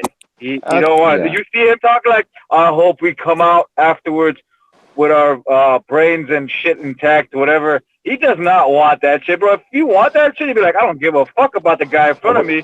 I'm gonna kill that little bitch, yeah. But you know what though? It depends on who he's facing. And I'm telling you like this: when he fights Dillian Whyte, when that fight happens, I'm thinking that's the fight where he catches the body against Dillian Whyte, because Dillian Whyte disrespected him by calling him a crackhead and disrespected his family. So I'm thinking that's the fight where he catches the body. And Dillian Whyte, you're gonna get what you asked for. Dillian Whyte, you want it, you got it. Yo, Dillian Whyte, Dillian Whyte be disrespecting that G. Exactly. He gonna kill him. He's gonna kill him. He called him a faggot. He called him a crackhead. Oh. He said his mother sucked. Yeah, he said. You're joking. What? I missed all of this. Whoa. He said, and this is what he said. I'll say it to your face, bitch. Tell me where you at. I'm gonna say it to your face. Bro, he'll get his ass knocked the fuck out. Maybe he's gonna open up. Maybe he's gonna open up. He said, when I see you, I'm gonna smack you in your face. And when he went to go see Wilder didn't show up, man. Yeah, that's just bullshit. Because if they actually do meet, I got my money on Wilder knocking his ass out I don't know, clean. man. I don't Put him know. Me on a too. Knocks fucking. him out. Yep, me He'll, too. he'll he'll make him smell the pavement, bro. After he's done, bro. Like that's Listen, how. Brazil landed Wilder's a good scared. punch. Hey, do you remember how Wilder in that? It was one round, right? But Brazil kind of landed a good punch there, man. Yeah, I It think wasn't a good Wilder's punch. He wasn't a good punch, but he was. Yeah, but Wilder I'm is not not too a chinny. sure. He's not that chinny, bro. If he clips him, White is wide open. That's why he's named White for a reason. He's wide open for that right hand. He will get fucking lit. Boxing style. You make no Exactly. sense. That's why they call Definitely. him White, because he's wide open. Definitely, That makes man. absolutely no White sense. and wide is two different Wide words, man. open, right there, bro. Wide open. Wide open for that Man. right hand, bro. That's the shit. He's Typical white shit open. pun for boxing styles. But Jeez. but you know what, man? If Deontay Wilder wants to kill somebody, I'm the biggest fan in the world of Deontay Wilder. If he Would wants to kill him, I agree. I totally agree with him. Yeah, I want to yeah. see him Hold do on, it. hold on. Wait, Yeah, I agree with my H-Money, favorite last time- fighter. Hold on. I want him to H-Money. kill him. H-Money, All right. I want him last to time kill you him. said- Look, Last thought you time you said- said that you're a man of God. Why would you want that? Which Hey, God? if you seek, I'm gonna quote a verse from the Bible. If you seek, you shall receive. Dylan White, you want it, you got it. I think you should read. I think he praises Amen. Moloch. That bitch. I Moloch think is you in the Bible. should join BDA in Yeah, Montreal. do some preaching. All right, we have Precise on the line. Precise, what's up? What's going on? Sounds like mayhem over here. I bet. It is mayhem. We brought the start- orange Typical juice? BDA. all right, now we also have Jimmy on the line. All right, let's just see what Precise and Jimmy have to say about this WBC franchise belt. Your thoughts on this? Your thoughts on this, Precise? Well, this is the same thing that the WBA did with Golovkin and Felix Sturm back in the day, if you guys remember. They promoted Felix Sturm. His promoter essentially bought him the super belt, super champion belt, in order to avoid Golovkin. And they gave Golovkin that regular belt, right? And this is essentially the same thing here, I think. Is the WBC protecting Canelo from Charlo? I mean, I guess so. Maybe. I'm not sure. I mean, like, the kid can fight a little bit. He can hit. He could be a problem he's basically high risk, low reward for Canelo. And Canelo is definitely, I'm not saying he's ducking the guy because he doesn't want to fight him or that he's afraid that he'll lose. But I just think Canelo has far more lucrative options on the table. So I think this is just a roundabout move to do away with Canelo's mandatory, which is supposed to be Charlo, right? Yep, exactly. Jimmy. So it's same bullshit all over again. Go ahead, Jimmy. Take it away. Well, I mean, I know people, of course, Charlo fans are saying he's ducking him, but if he's actually according, I mean, I don't know how true it is, but I mean, some people, including Mike Coppinger, are saying that he's looking to maybe fight Sergey Kovalev. I don't know how much, weight's behind that, but that would be big money for him. I don't know. I agree with Precise. I don't think the Charlo name carries that much. It just doesn't carry that kind of weight. It really doesn't. It's been selective opponents. He went life and death with the kid who, mind you, just pulled a majority draw against the kid Charlo knocked out. So that kid Barakov, whatever. So that fight for me really took a lot of the shine off his luster. I mean, can you imagine Triple G or Canelo going life and death pretty much with that fucking dude? Come on. I just, you know what I mean? Under He can the crack same hard. circumstances. What's that? Under the same circumstances. Can you imagine that? Like, They would be crucified. He gets a call last minute. Okay, you're not fighting an 8-round fight. You're not fighting at 164. You're fighting at 160. And you got to lose an extra 4 pounds in a week. And then on top of that, you got to get ready you got to start getting ready for a 12-round fight. Yeah, no, that's horrible, bro. That's really bad. Could you just imagine? Again, it's always rules for thee, not for we, when it comes to that anybody who needs to use fucking suntan lotion in this sport. But it's fucking insane. It's really started to turn me off really bad. Hey, on a side note, just to let you guys know, just because I knew it was eventually going to come, I keep in touch with a lot of the people here in the Golden Gloves. Lowell is like, it's a very prominent thing in the amateurs. I know you guys aren't interested in any of that shit. I'm not going down that route. But I'm saying for the first time, they're getting actual pushback against leftism here in Lowell. The fucking social justice warriors are trying to go after the Lowell Sun, who sponsored the Golden Glove, has been the sponsor, the main sponsor of the Golden Gloves since the 40s. And they're really, the new ownership's considering pulling out of that. If that, I mean, that'd be huge. It just goes to show you they just can't be satisfied till they go after anything, because they said, again, like I always knew they would, the most toxic of all toxic sports, because they have ring girls, it's violent, it's everything these soft, narrow-shouldered fucks hate. You know what I mean? So I'm just saying, everybody should keep that in the back of mind. Could never be. Exactly, dude. It's an alpha male driven sport, and they are the epitome of beta males. But anyways, males are the ones who stand up usually against tyranny or against whatever. It's men for the most part, so they want to exactly. It's make just I people knew it was effeminate. the only bright side. I personally think that whole movement is losing its luster. I think a lot of people are starting to really, but. That's a political thing, neither here nor there. But yeah, and as for the WBC, nothing Maurice Suleiman, that fucking pimp, would do that would surprise me. It's embarrassing, man. Seriously. It is. It's franchise, what does it mean exactly? I guess franchise would mean that he's not the WBC actual champion. What he is the fucking company champion. He is the WBC. It's a name no other fucking sanctioning body. It's just a name no other sanctioning body used yet. You know what I mean? Yeah, it's dumb. It is in comparison to how that whole thing started with Felix Sturm and the Golovkin issue. If people remember that, like Precise brought up, it's that whole thing all over again. Where I guess they knew that Felix Sturm was going to get his ass beat by Triple G, and they didn't want that to happen when he was like barking in on being the number one contender. Well, he was the number one contender. Excuse me, he was. Yeah.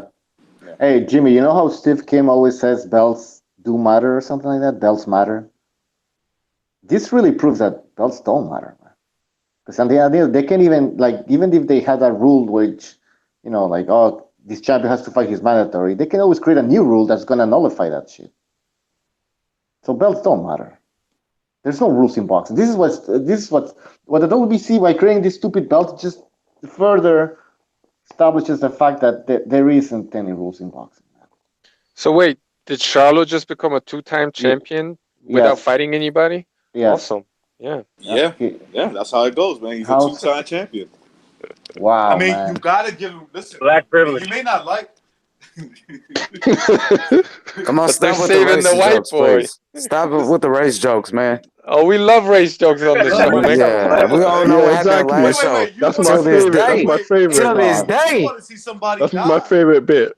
You want to see somebody die in the ring, man. You can't. Till this day. 400 years we've been fighting. Till this day. To this day. That's right. That's right. Let's calm down. What day is it? To this day. 9,000 years. 9,000. Since the beginning of time. It's serious though, man. It really happened, man. It's still going on. People dying. That's why I didn't want to go into the race, man. But I'll stop, man. Because that's a touchy situation. People dying to this day. People dying. Dying how? People dying every day, man. Black people getting killed. Oh no! Innocent black people getting killed every day. Till this day. Hey, bro. Innocent black people, bro, for their race, just because the color of your skin. Listen, what's happening in Chicago? Every day, just because they're black. 400 years. All right, hold on. All right, guys, we're not gonna get into this. No, right? It's gonna just spiral out of control here. I'll ask a serious question. Yes. Hates Money, how did you feel when that black rapist Adonis Stevenson got put in a coma by the evil Eastern white European Vostik? How did you feel then? Well, hey, look, man, I just want to say, man, I love all people. I love all people, man. And as you can see on my photo, man, I am mixed. So I'm mixed with black and white, and I love everybody. But the fact of the matter is, black people have been targeted in America for 400 years to this day with All right, slavery, man, all right, and people getting H. killed, man. All right, all right, Bro, all right. you white, bro. Stop lying. That's a fake thing. All right, hold on. Let's move on. Let's move on. Yes, please. Yes. All right. So, well, I think we talked about Canelo and the WBC. What did I write here? Okay, that's pretty much it about. Anybody else wants to comment on this Canelo? Is Canelo okay? Who do you guys think Canelo's gonna be fighting next? I think he's gonna be Golovkin, and so all this shit about Canelo fighting Kovalev, and that's all just for negotiation Well, purposes. now if maybe somebody can school me on this, 'cause I'm not too much up on the zone. But if they put in whatever that obscene contract they signed him to, I mean, wouldn't they be the one in the driver's seat if they're signing the checks? I mean, I you just know what I mean? I don't know, is it me, or I would think they would say, "Shut up, you're gonna fight." Who we're gonna tell you're gonna fight? Because that Mercedes, parked outside, we're paying for that shit. I But don't know.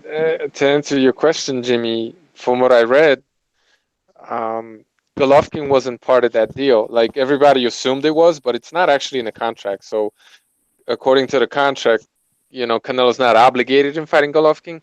And Eric Gomez came out saying apparently that no matter who Canelo fights next, obviously outside of no names like Charlo, he essentially makes the same money that he would for Golovkin, a little bit less, but it's going to be in the $15-20 million ballpark, whoever he fights, as long as it's a fairly big name. So they basically said they're not interested in fighting Golovkin. That's Canelo why I said, said, Well, yeah, okay. Canelo two said he's people. not interested. Go ahead, Jim. Hookers, there's prostitutes and boxers. The only two motherfuckers you don't prepay. Because then, you know what I mean? They're gonna, if he's getting prepaid, right? And if that's chopped up and he's gonna get the same amount no matter who he fights, it stands to reason. Why wouldn't he just take a couple of soft, But Exactly. Golovkin, win, lose, or draw, is going to put a beating on him. You know what I mean? You guys remember that Roy Jones contract, late 90s, early 2000s? Yep. He got and then what happened with that contract? What happened with the fights? The fights were boring. He was fighting all these bums, man, like cab drivers. NYC policeman. Yeah, police, exactly. The police, where he put his hands behind his back and everything. Like, that was embarrassing. So you're right. Never do this. But then again, the Zone had no choice, right?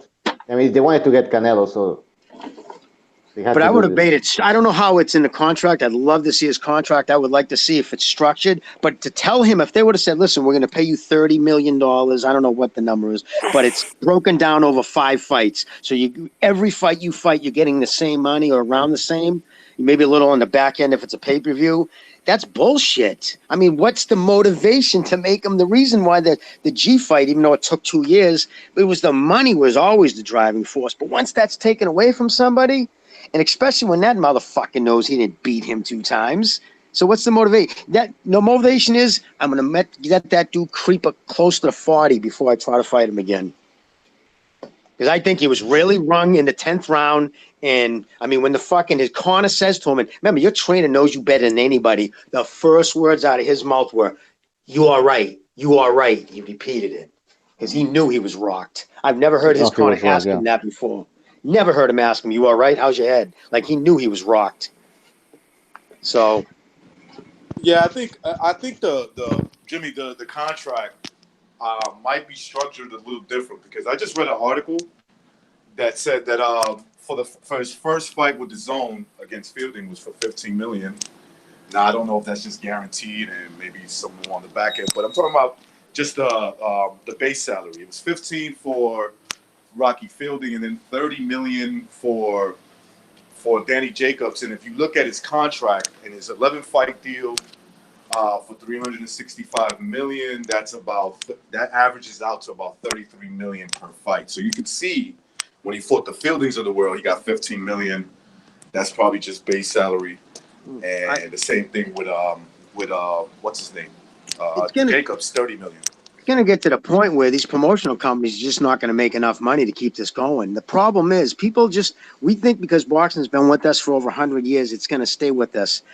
Because I've been involved since I come out of my mother, fucking going to the amateurs and everything, to see how fucking small and insignificant this sport is in the larger picture compared to what it was in the 80s is shocking. I mean, I would have never bet. I would have bet my life it would have never been so insignificant a sport as it is today. So to see it decline this much, I wouldn't be surprised at all if it falls off the face of the earth. Boxing is just getting bigger. I mean, fighters are getting paid more money than ever. Bro, boxing Muhammad is Ali bigger. had 71 no, I'm million. not done. I'm just saying. Well, I'll you let cut speak, me off, sir. so I I'm don't just care if you're saying, not done, the dude. You zone cut is me off. bigger. The zone made boxing bigger, and the zone will never run out of money. Do your research. Eddie Hearn took over boxing. He's the promoter of the year. All right, calm down, dude. Calm down. Yeah, Just do your admit research, something. buddy. All right, Don't well, listen. disrespect. Hey, don't fucking cut me off and then tell me. Don't. You know, you cut me off and then say, "Hey, I'm speaking."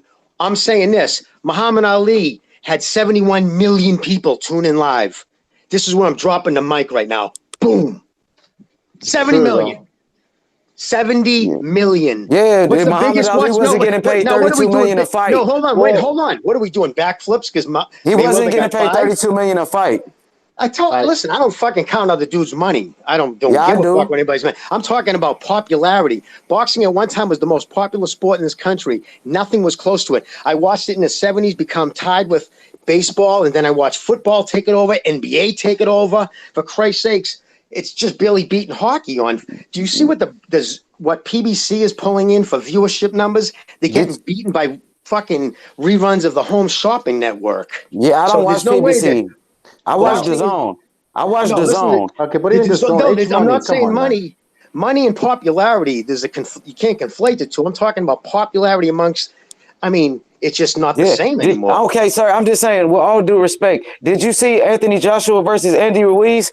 They had 12 million views on YouTube in 1 week. You can't name another sport getting any views like that. Not the NBA, not NFL, any UFC. PewDiePie gets that in 1 hour, bro. PewDiePie gets that in 1 hour. That was a worldwide fight. That fight went viral in Mexico, the UK, and America. That's world fight. That's worldwide. If you do your research. 70 million at one sit-in. Imagine that, Muhammad Ali. 70 million people worldwide watched that fight at one time when he fought in 1980. It doesn't generate as much money as Anthony Joshua versus Andy Ruiz. Forget about the money, man. Like there's inflation now and shit. I think so. But anyways, it is inflation. You gotta add that. You gotta add that. But that's another. What's the point of discussing? I mean, we can't. We agree that boxing took a decline for a bit. I think it's with ESPN, it may be coming up a little bit, but still, Jimmy's right, man. Come on, the numbers don't fucking lie. What about the zone? You saying ESPN? The zone got the best fighters. No. I'm saying the zone because more people have ESPN than the zone. So yeah, because the zone is new. The zone has only been out for about 8 months. I agree. No, H1, I agree, but we have to wait and see. You can't go start saying that the zone is this huge thing now. Yes, the zone saved boxing. No pay-per-view. Pay-per-view is dead. I hope you're right, but we have to wait and see. Go ahead. Who wants to talk? Official?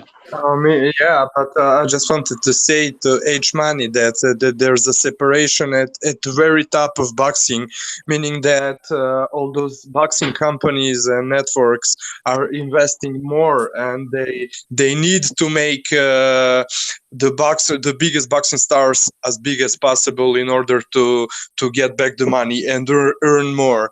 But what Jimmy was saying was at the amateur level that there's obvious differences. I know in my home country, in Serbia, back in the 70s, 80s, you don't even know how big the amateur league was.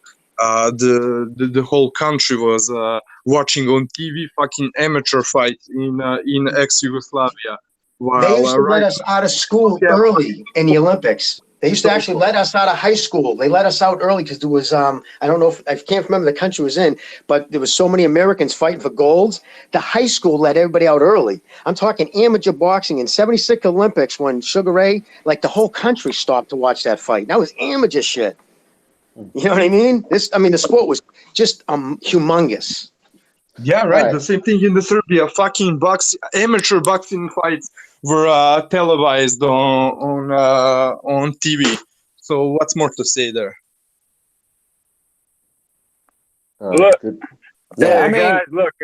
Boxing is huge, man. Boxing is massive. Boxing is probably the best biggest sport there is. It's just the only reason why it's not where it's at with like this NHL and all these other fucking sports out there, NFL. It's because they don't put the best up against the best. People's eyes don't want to look at some fucking exactly. Like you're 100% right. Fighting roles. Who the fuck? I seriously, I'm a big fan of Triple G.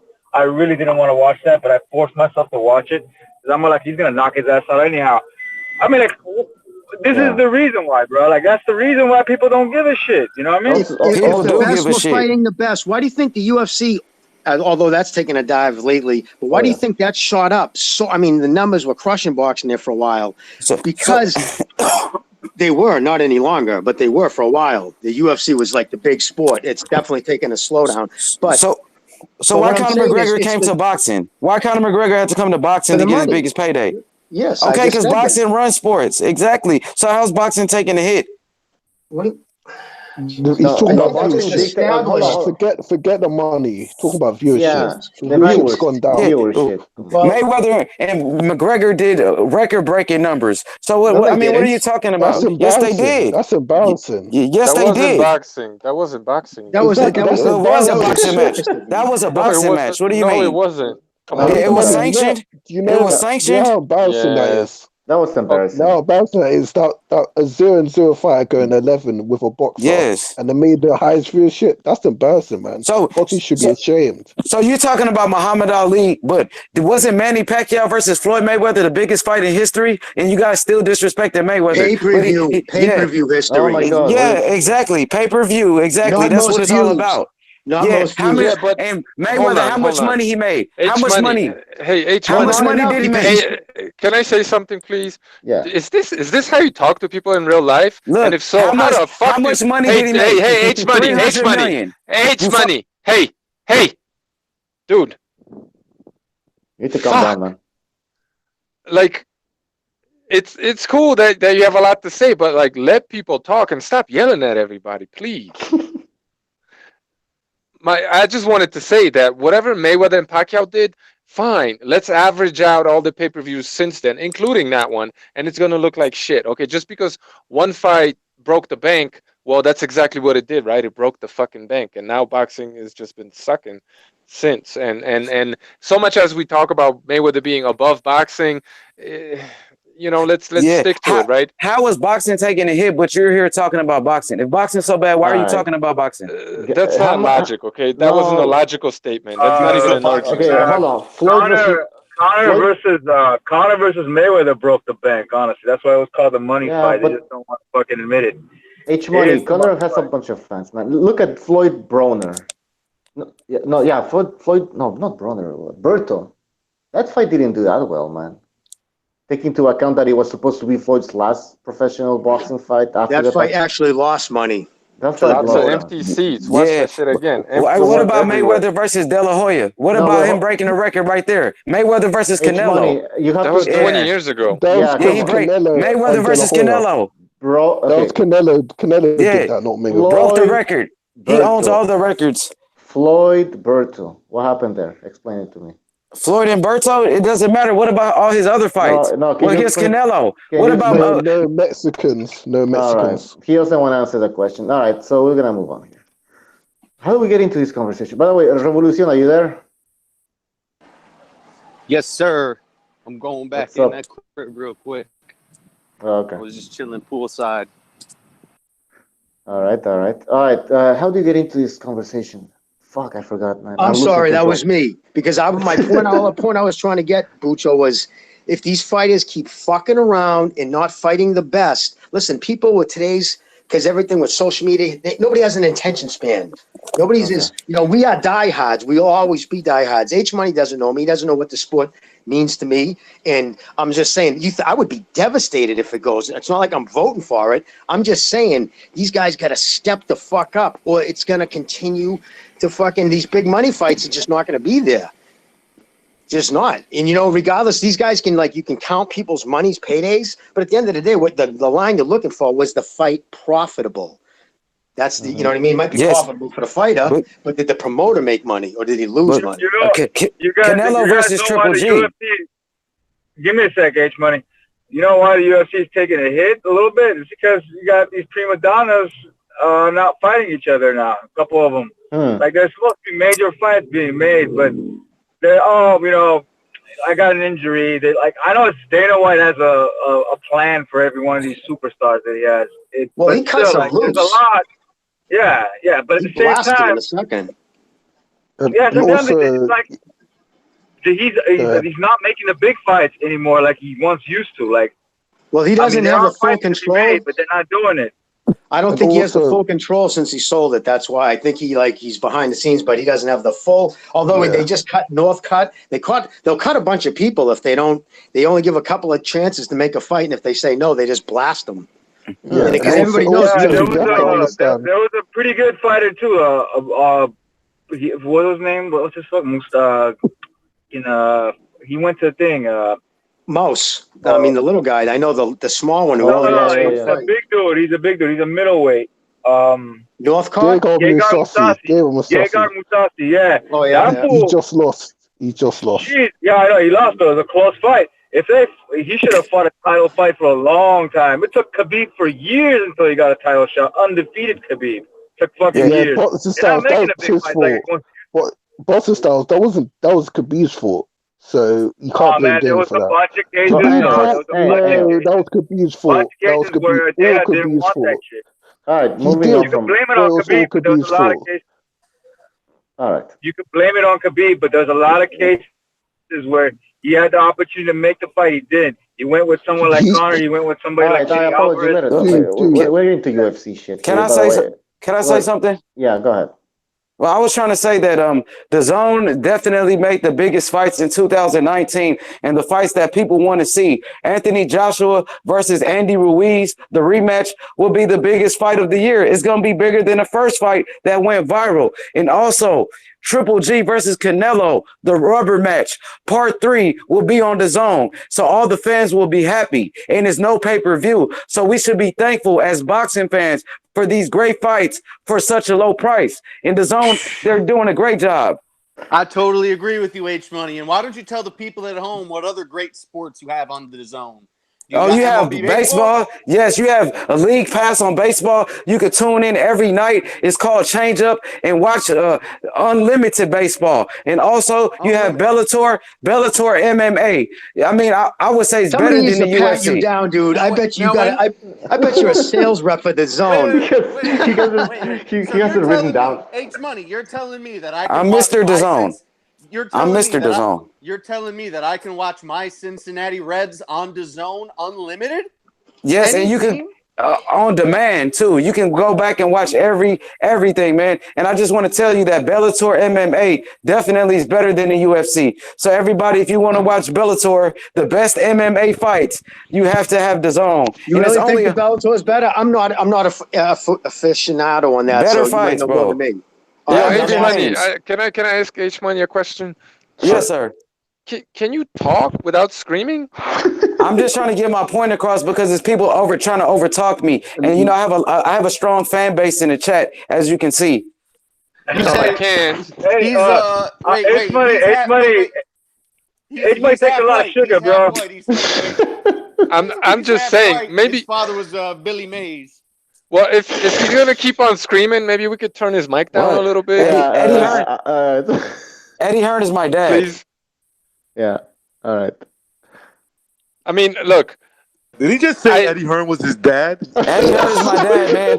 I work for DAZN. Eddie Hearn is my dad. Yeah, lower the mic and it's still fucking loud. So I get it. That makes sense. I just, I've been listening to H Money for like the last couple of shows, and you seem to push hypotheticals as fact, right? You're saying this guy is going to do that, which is what makes him the greatest fighter of all time right now. DAZN is going to do this and that and this and that, which makes it, hold on, let me finish, which makes it the greatest, and it may be the greatest broadcaster right now. You're putting a lot of faith in the future. That's all I'm saying. I mean, we're living in the moment. We are living in the moment. And but what I'm DAZN saying is the way of the future with streaming. Yeah, right. You should get DAZN if you point. don't already because you're missing big fights. No, see, but you're not getting my point. My point was that your arguments don't make any sense. They're not logical. Actually, they do because the fans agree with me and nobody agrees with you. Yeah, but but that's an appeal to popularity. That's not an argument either. Like all I'm saying is that like you're giving fighters credit. Would you like to debate? Do you want any smoke, or are you done with it? G-Money, you're a Democrat, aren't you? No. Stop doing it. She was bringing the Democrats. Stop doing All it. I'm saying, aren't you, brother? all I'm saying is that like you don't know how to make a sound argument. So no, I don't want. All I'm saying is I know way more boxing than you. That's what I'm telling everybody. I know way more than you ever know. All right. That's not an argument, bro. That's not an argument. That's a fact. That's a fact. I'm assuming You're you're a bum. I'm assuming you're 18 years old, right? Hey, it doesn't matter, man. I just want to debate. No, you're 18. You want to debate who has more knowledge in boxing on the panel? I don't slap people that are 18 years old. I just want to ask you. I mean, do you want to debate? I'll make you a deal. All right, H-Money. I'll make you a deal. H-Money. I'll make you a deal. From now on, every show you come on and it's time to give predictions. We're gonna keep a count. We're gonna keep a tally of how many fights you get right. All right, is that a fair enough way? I'm the A side. Hey, let me finish. I'll make the deals. H-Money, question. is that a fair way to see who knows their boxing? Do you think? Yes or no? H-Money, do you agree with this? H-Money, you're on mute, so you have to unmute yourself. He's thinking about what he has to do. I'm saying it sounds like a bum talking. I don't understand bum language. No, H-Money, this is the thing. We're gonna make predictions, and we're gonna keep a tab. Like so, Precise gonna make a prediction. You're gonna make a prediction, and then we'll see who knows more about boxing. Yeah, after a few weeks. Yeah, I know more than you. I know more than you. Snap your fingers. It'll be Loma King. Sounds like a duck to me. I rest my case. Then you should take him up on his challenge. Let's go. I'll take any challenge. No. So here's the challenge. Here's the challenge. Look, I know your attention span is very. I know more boxing than you. Sure. But you're missing the. Oh my god. What he wants to do is you put up your predictions versus his, and we'll see who knows more boxing. I mean, that's a way to know boxing, right? Like.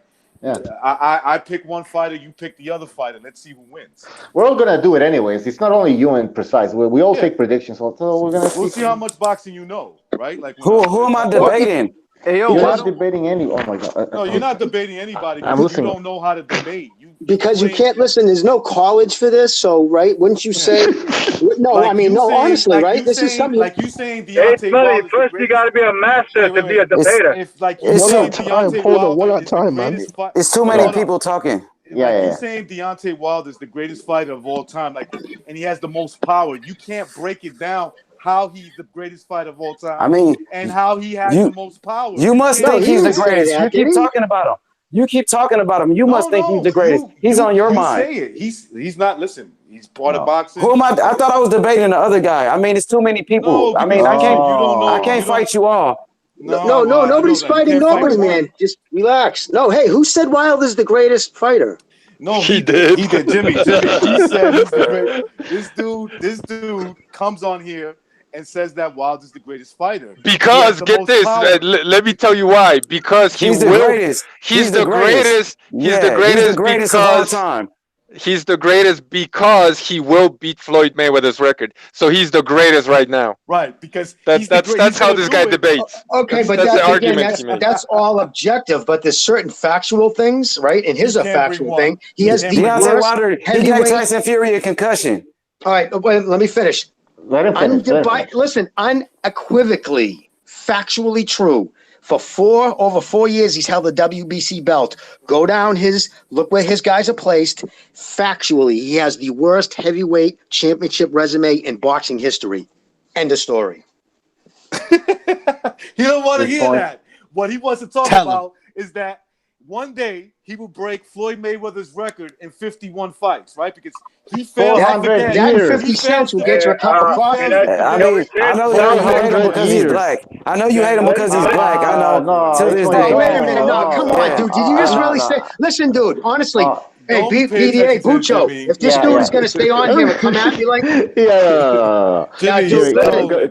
Mayweather too because he's black. You hate all black fighters. All right, I'm done.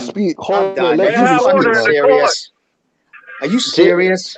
Did somebody just actually fucking say to me, Let's talk about something else, man. Let's talk about black. how. No, he said You hate Mayweather too, and Mayweather.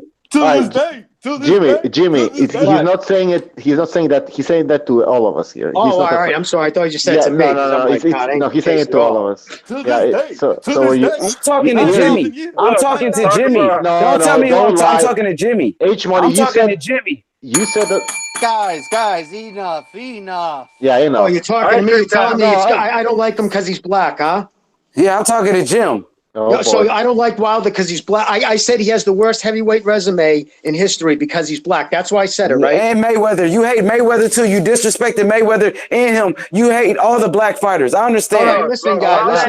Listen. Wilder's not black. You're sad. Indian. You're fucking He's sad. very dark. Man, fuck this bullshit. All right, stop it, Gypsy. Let Jimmy talk. Jimmy. Oh, listen, I hate this point because now what Jimmy has to say that he's not racist. This is I'm not. I'm not going to defend myself. You're a fucking racist. I don't. You're a fucking racist prick.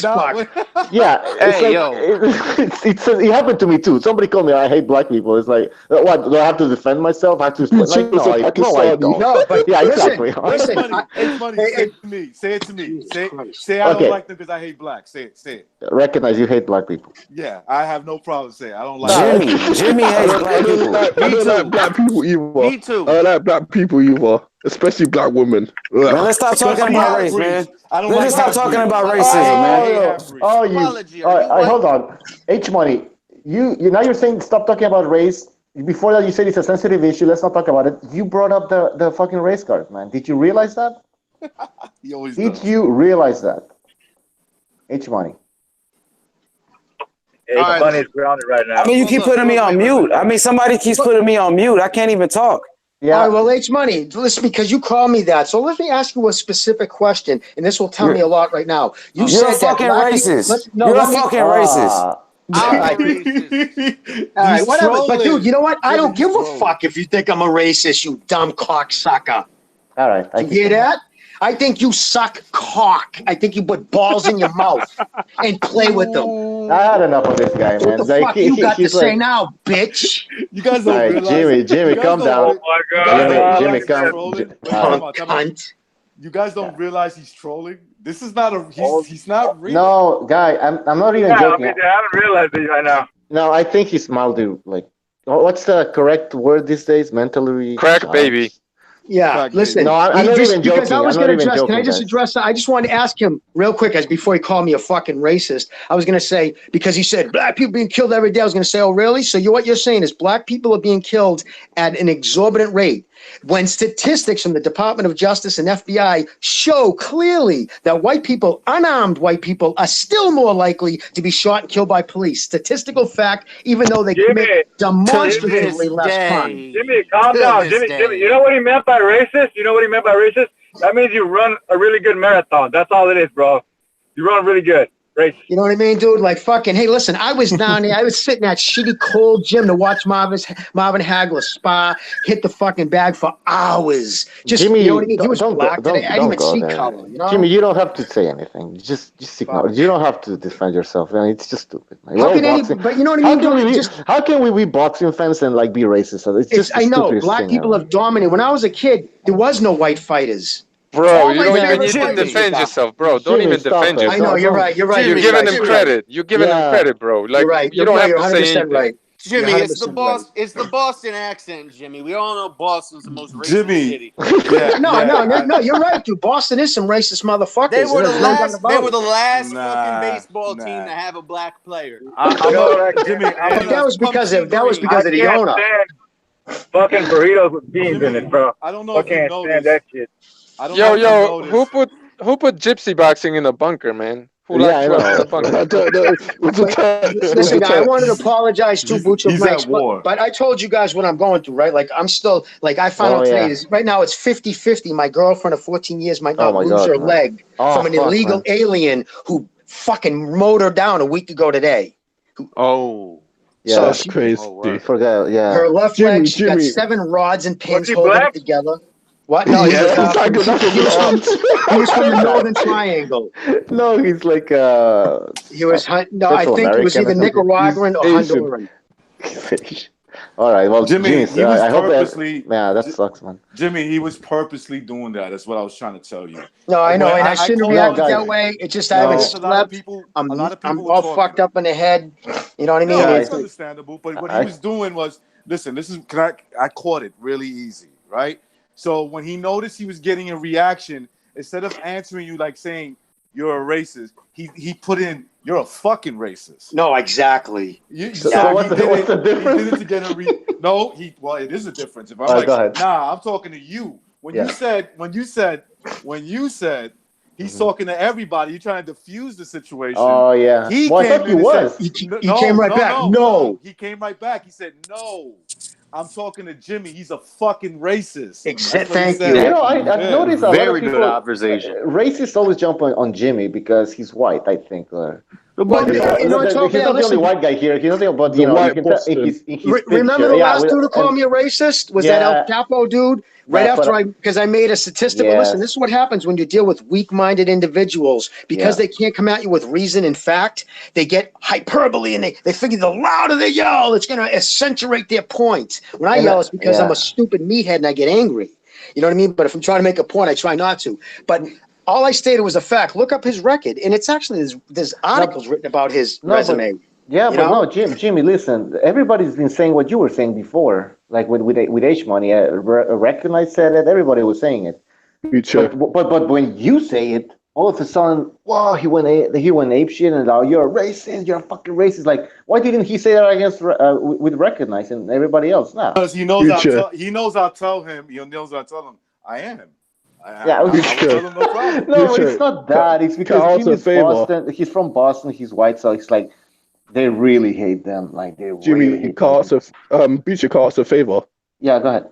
Can you put that as Jimmy's new intro? You suck cock. That's his new intro. You take balls down your throat, motherfucker. And you play with them. Yeah. Yo, can I make a comment? Can I make a comment on Wilder's record? Okay. It's besides it sucks. Go ahead. But it sucks. But here's like a point why it sucks, and really nobody addresses it. I even fucking put a super chat through, and it went under the fucking rug. But the performance that Wilder did against Johan Duhaupas, a fucking relative jobber from France, who was like really a nobody. The job Wilder did on him was pathetic. He didn't drop him. He barely stunned him. Wilder's left eye was fucking swollen half shut. Both eyes. Both eyes. And Duhaupas a nobody. And he did it with just a jab as well. What's that? Did it with just a jab as well. And if you look at that stoppage, and a few uppercuts on the inside. Go look at Wilder. He's jumping up and punching. He's jumping. What are you talking about, Duhaupas? Which is illegal. Yes, that's illegal, by the way. He's jumping. Duhaupas got his ass beat though, really badly, way worse than Hey, but Wilder. Who won the fight? Who won the fight? Who won the fight? Did Wilder knock him out? Did Wilder knock him out? Check his record. Wait. Calm down, H Money. I was gonna say he hurt him a lot of times. There's not a single round that fucking thing won. Duhaupas won.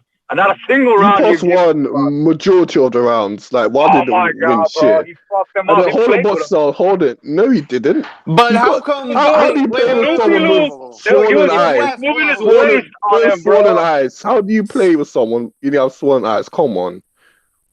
Dude, he had bruised eye, but that shit happens some often. And one more thing, Boxing Styles. That fight was, that stoppage was illegal. He was throwing illegal punches. You can't jump and throw a punch. Okay, look, there could be illegal punches involved. Look, apologies, there could be illegal punches involved, but he gave that boy an ass whooping. I would have, if I was the referee, I would have stopped that shit in the 6th round. He wasn't doing shit. He wasn't doing nothing. And his face caught an ass whipping in the process. Dude, that was the most damage. That was the most damage Wilder took in any fight, apart from getting knocked out. But look, he took damage. I won't say the best damage. He took damage. It's not like but you say he was playing with him. He fucked with him. Let me ask you something. You have little boxing style. You have little brothers or nephews or anything like that? I mean, little brother doesn't like how comparing the same as Duhaupas and the Wilder. No, I'm saying like little brothers that you can handle with no problem. Yeah. Or nephews. Okay, do you let them you play with them until they fucking swell up your eyes?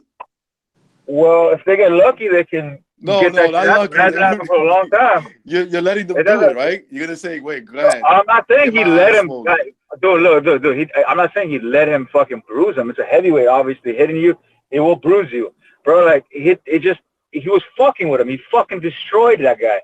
He actually landed more shots on Povetkin. He landed more shots on Dupas. No, he Dupas didn't, landed more shots on him, bro. No, and he got clipped at the end. Got fucking lights out because his chin was up and shit. Boxing style. Go ahead, Ray. Bro, you imagine this shit. Okay, I'm imagining things, bro. Okay, wait, boxing style. Yeah. You saying Dupas landed more punches against Povetkin, who slept him round by round basis. Round by round basis. I'm not talking about the whole fight. No, he did not. Boxer styles, you know those slaps and those jumps in the air are legal, right? So they don't count. Even though on copy box, it doesn't count. This is not amateur, bro. If it hurts, it hurts. It counts. No, it doesn't count. It does not count. So I can elbow someone. I can do an 100-ward elbow and it hurts. It hurts. Yeah, if it hurts, it hurts. You heard him numerous times in that fight. He couldn't stop him. Those are slaps. Those are slaps. They don't count. The next time Wilder is landing a hard punch, should Ortiz like fucking elbow him and punch? And it's elbow's an elbow. It happens. Breeders did it. He got away with it. I mean, we played legal games. We fight I legal. I get it. But it's not legal, bro. Like nobody looks at Breeders' win. I mean, and say, yo, that was a fucking devastating win. They look at him. And where did Breeders have that done? Where did Breeders get away? In Latvia. Wasn't that Latvia? Yeah, exactly. The same place where he got his head boxed off, and one judge I think had him winning the fight. But the thing is, though, against Dupas, he did not really land out of fucking illegal blows. It was more of a beating, bro. He gave him a beating. There's like a big dude beating the shit out of a small dude, bro. What's styles? That's how it was. When you throw a punch, you have to land with the knuckle. Those slaps and windmills that Wilder was throwing, those are illegal. They do not count. So it doesn't matter if you hurt him. It's illegal. Was the Dupas fight before the Povetkin fight or after the Povetkin fight? No, that was before. It was before. Before the Povetkin fight. He hurt him so much, he made it easy work for Povetkin. How's that? Of course he did. I can say that much, bro. He made it easy work for Povetkin. Because he damaged him. He damaged that kid, bro. Look at his face. Look how he was. Evidence mentally broken, physically broken. Both ways. Look how. So no, what bro, about he Wilder's was fucking face? in decent shape. He had a cut on his face, little cut. That's all. But the point is, everybody talk about knockout power from Wilder. We didn't see no knockout power. We just saw a guy getting hit with punches and blocking them and getting moved around. Revolution. He hit Dupas he was cocking back from like a mile away and he wasn't doing shit. Dupas was just like moving around. And that was So by everybody, every Wilder fanboy standard, Dupas is like a fucking Easter Island head, man. His fucking head is made of stone. Look, I got something to say about that shit. At that time, Wilder, where his power was not the same as it is right now. It's a totally different. That's why I never called him that shit at that time. I never said he was the heaviest hitter or whatever. What he is, right? I don't know what he's roiding on. I don't know what the fuck he's on or whatever Dupas was on at the time too. I don't know. But that motherfucker was not hitting the same level, same caliber. I forgot to mention this. He's hitting on a different caliber now than what he was before. His Boxing style, you are squirming and worming now. I'm just telling you how I see it, bro. I'm telling you how I see it. He hits a lot harder than before. Hey, listen. Is it go ahead, what is it? I don't know. I was going to say I got to head up to the hospital in a couple minutes. I just wanted to point out one thing. I'm not trying to drag it back. I just think it's kind of funny. Remember, this is the best part. He called me a racist because they said I hated Mayweather. Now his view, the reason why he said I hated Mayweather is because, now this is the best part, because I said two black guys sold 70 million views. Muhammad Ali and was it Norton? I forget, but so there I am saying, no, these two black guys did better numbers. You're a racist. I mean, it's just so, I should have known when he was telling precise. Nope, the guys in the chat say I'm winning. Jimmy, fuck him, man. Fuck that shit. You ain't racist. Dude, Dude, that's a troll, bro. Relax. His name is Loma King. Relax. No, I just thought it was funny. You know, if you actually break it down, it's like he's calling me a racist because I was elevating other black men. Look, the guy is incapable of having a conversation about boxing. He's either yelling at you or yelling over you. He doesn't answer any questions. I mean, it reminds me of somebody else we used to have on the show. I'm just saying. He also repeats the same thing, like, the zone's the best, the zone's the best, the only place to be. I'm like, Yeah, we get it. If you say it enough, right? I guess it's going to sink in. He's basically trying to brainwash everybody with his bullshit. Might To actually me, get the it's clear zone, that he was trolling. Oh, and just for the record, I would get the zone, and I think either Bucho or BDA asked me the other day if I could get it in Ecuador. I just assumed you can, but apparently you can't because I looked into it and no, so I can't So get the it. zone, so actually the zone sucks then, right? Well, hopefully H Money could put in a good word with his pops, and maybe they'll hook us up down here. Carnival, this is Gonzalo. I'll show you how to do it. Oh yeah? Yeah, I'm here in the Philippines. I couldn't get it either, but then I got an Express VPN like for they Oh, sell that's them all like I gotta do? yeah, I it's know like how to do $10, all that. but yeah, but no, check it out. You can't connect to the United States. It didn't work for me out of the Philippines. Connecting through a VPN to the United States, I couldn't get the zone.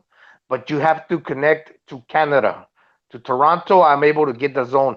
But not only that, you're supposed to go into your settings for in the your phone, and you're supposed to clear cache and force stop to be able to download the app into your phone.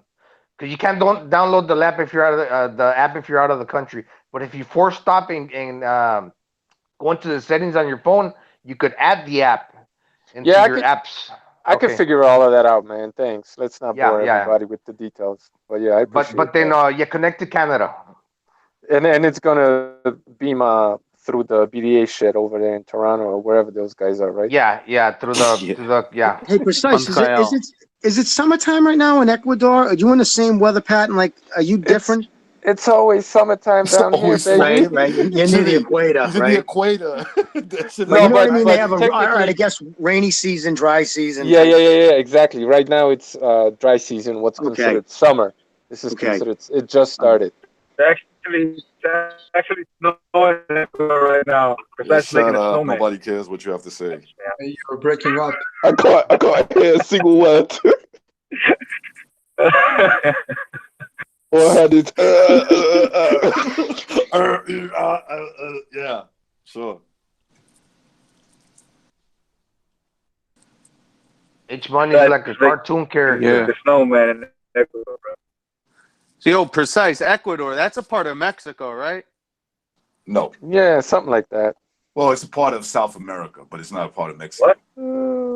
Are you serious? Are you trolling me, man? Yeah, I'm trolling. Wait. Yo, I did see some Equivolley, by the way. I watched a little Equivolley one time. With the soccer ball? Yeah, Wait, was it female? Was it female? Ooh, I gotta look that one up. I didn't. Hey, think precise. Do you ever? Oh, I'm sorry. Do you ever see those three-toed sloths and shit? You have those like where you live? They're in the jungle, but I've never seen any. Oh, over okay, here, but no. they are there though, huh? No shit. So you really do live in the tropics, huh, bro? No Subtropical, yeah. I mean, the tropics are literally like 10 miles away in a straight line, but you got to travel like half a day to get there. Are there hot chicks in Ecuador?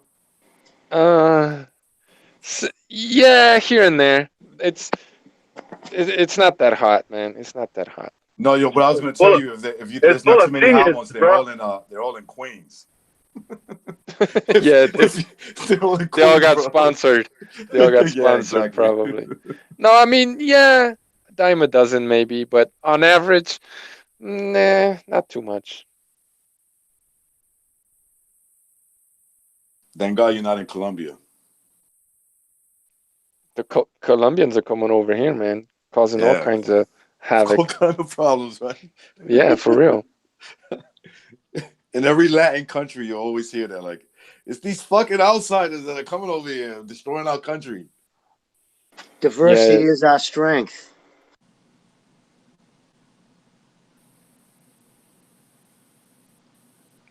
To this day. To this day.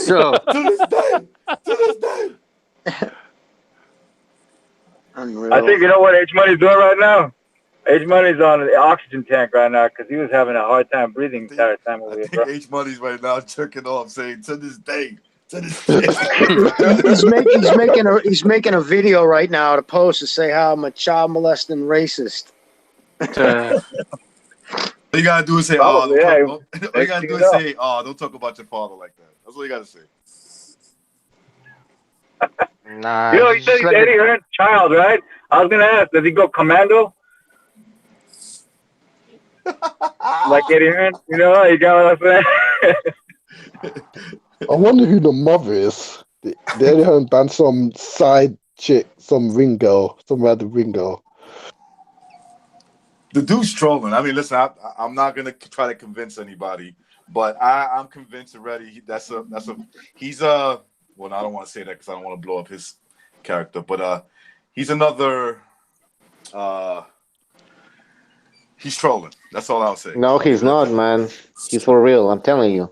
He's definitely for real. Yeah. When he called me a fucking racist, he meant that from the bottom of his heart. Yep. Listen, there's a kid right there who's going to go through life blaming all his own inadequacies on other races because that's just who he I is. believe in Santa Claus as well. No, guy, he's for real. I just think he's bipolar, man. One he's a minute bit he'll be slow like, or something. he'll be praising people on the show, and then the next minute he'll be fucking dissing everybody. The kid's bipolar, man. Nah, I mean, yeah, that too could be, but he does it to keep people engaged, and he does it for like reviews, for like so he can get the shock value also. But then he'll be nice to keep them engaged and thinking, oh well, he's actually all right. Then when he's got you believing that he's okay, then he drops fucking. Look, man, the shock value. I've lived in good neighborhoods, I've lived in bad neighborhoods, and I've lived in okay neighborhoods. And I don't give a shit what neighborhood you in. If that's how you talk to people, you're getting a beat down. Like somebody's gonna beat your ass, no matter what. That's right. Yeah. Yeah, he's definitely like 18 or something. Recognized, picked up on that. Especially if you do it right to their face. Like your best shot in the space in someone Dude, else's face. I know guys that would just punch him right in the face. I know guys that would just flying on the other guy's face. That's nasty. We all know guys like that talk like that we know that if they did that to like a guy who has a short fuse, they're gonna beat the shit out of him. It's true. If all the panelists were on like live together, that what would have happened to him already. Now the question is, who would have done the deed? If none of you would have, I probably would have. I would never touch him. What I would do is, it's my favorite trick. I laugh in your face so you get mad and you get close to me, and then I just smack the shit out of you. That's it.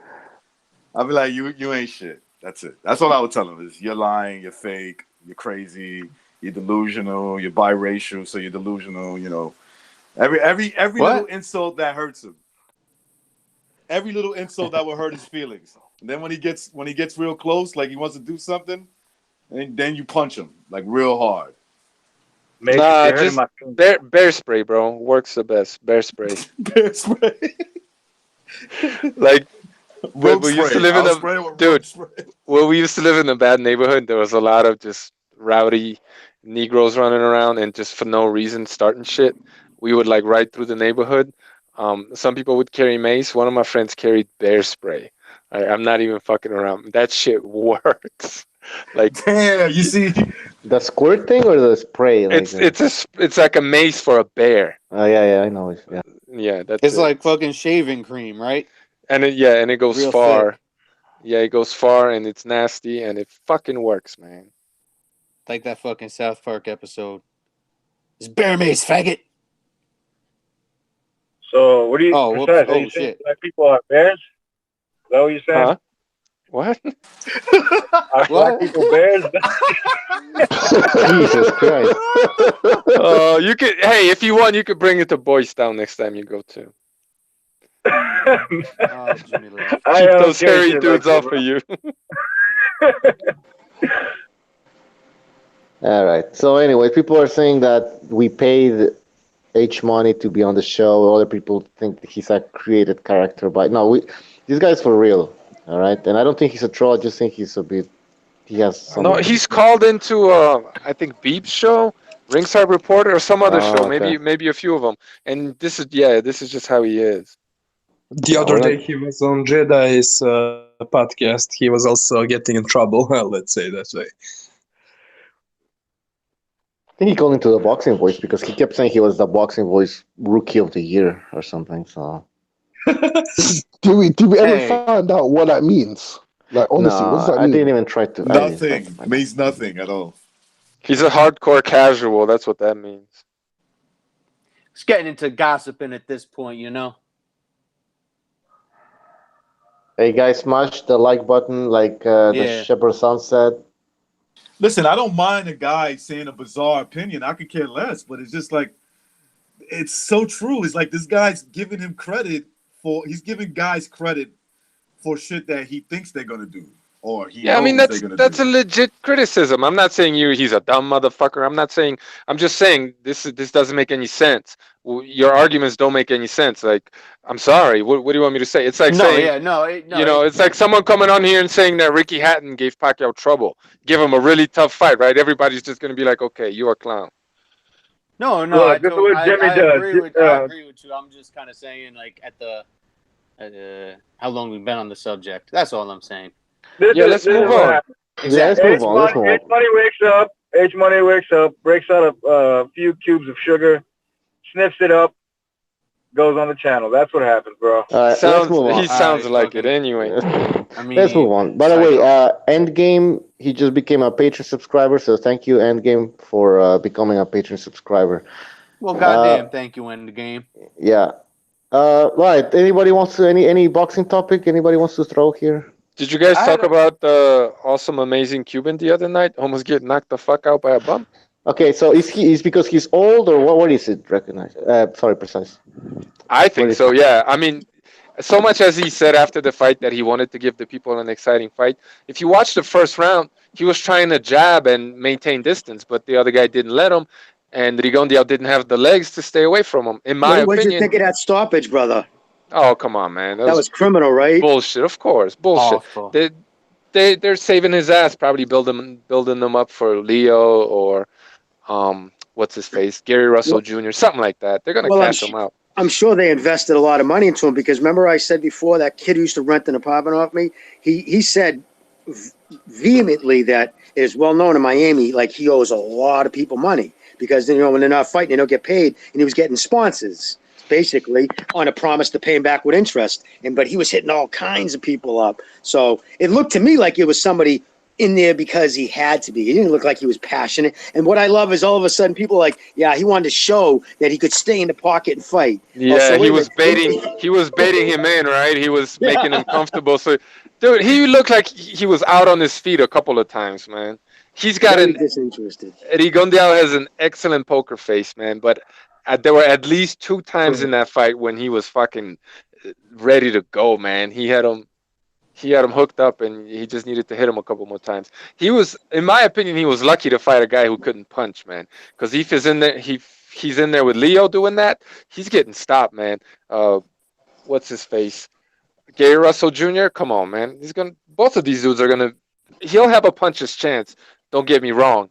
But he ain't getting no quick stoppages in either one of them fights, and he will most likely not be able to take their punches. Like, it was, look, Rigondeaux's story is like, it's sad. Ultimately, it's very sad because of all the shady shit going on. I get that. I'm not saying he's not to be blamed for any of it, but I'm at a point where it's just like, I'm ready to cut the dude some slack, man. I give him credit. The fight was entertaining. It was a good fight, but he sucks, man. He's done. And when you read his backstory, how he came here and what he was put through in Cuba by the government, absolutely, it is heartbreaking. But you know what happened? I think a lot of those guys, because they come from such poverty, when they come here, when they see the money, and it just becomes almost, that's what they become more focused on instead of his passion for the game. Agreed, for sure. Where does Rigondeaux go from here? Well, after that, like I said, I think they're gonna I think Precise is right. I think you're gonna line him up with somebody. His name will look good on a resume, like to boost somebody up. It is because he is. Listen, I understand he bored a lot of people, but he is a talented kid. He froze up against Lomachenko. Should have never taken that fight. Nobody was surprised in this panel, the outcome. But what I find absolutely hilarious is that commentator panel never even mentioned the Lomachenko fight. In fact, they went out of the way to say how he never fought outside this weight class in his whole career. And they kept saying it was like they want to just whitewash that like it didn't happen.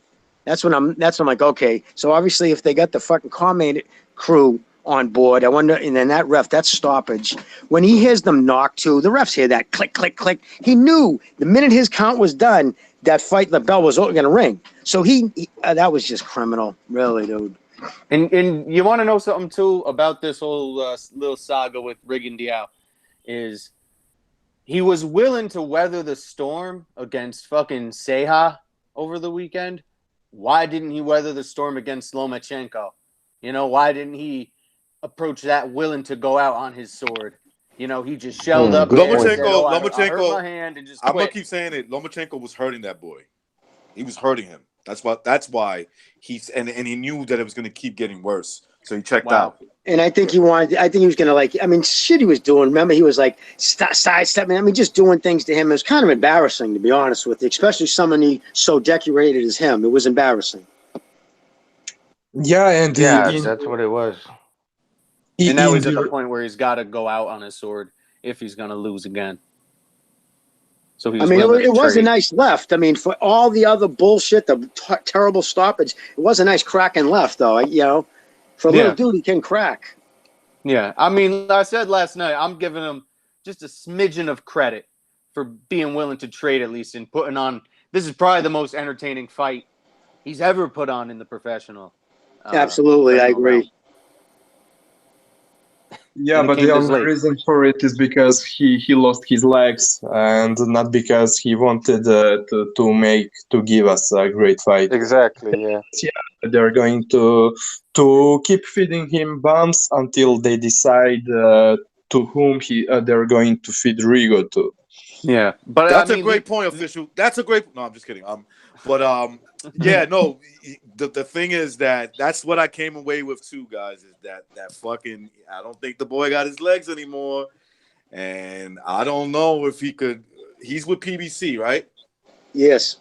Yeah. They're gonna put him in there with somebody who's probably gonna knock him out. I don't know who it is, but don't be surprised. Julio Ceja is a decent fighter, and maybe he knew that his credibility went out the window also, and that he had to deliver some type of performance in order to get a smitten of credibility back to get a bigger payday. Yeah, but they put him in against another guy like a puncher, like Nonito Onaire. He's not gonna do the same unless he doesn't really care about his reputation and he's cashing out on the last fight. Yo, BDA brought up this fight last night.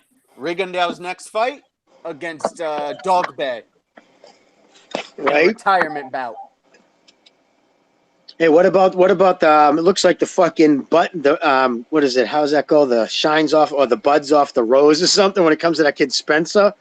PBC put a lot of money. They gave him a signing bonus. They actually made a fight poster.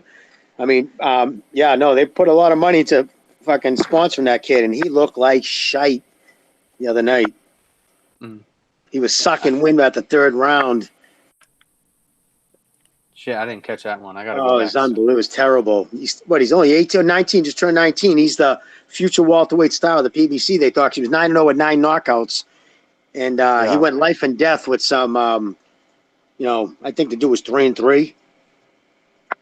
Sorry, Jimmy, for cutting you off, but who are you talking about now? Spencer. Joey Spencer.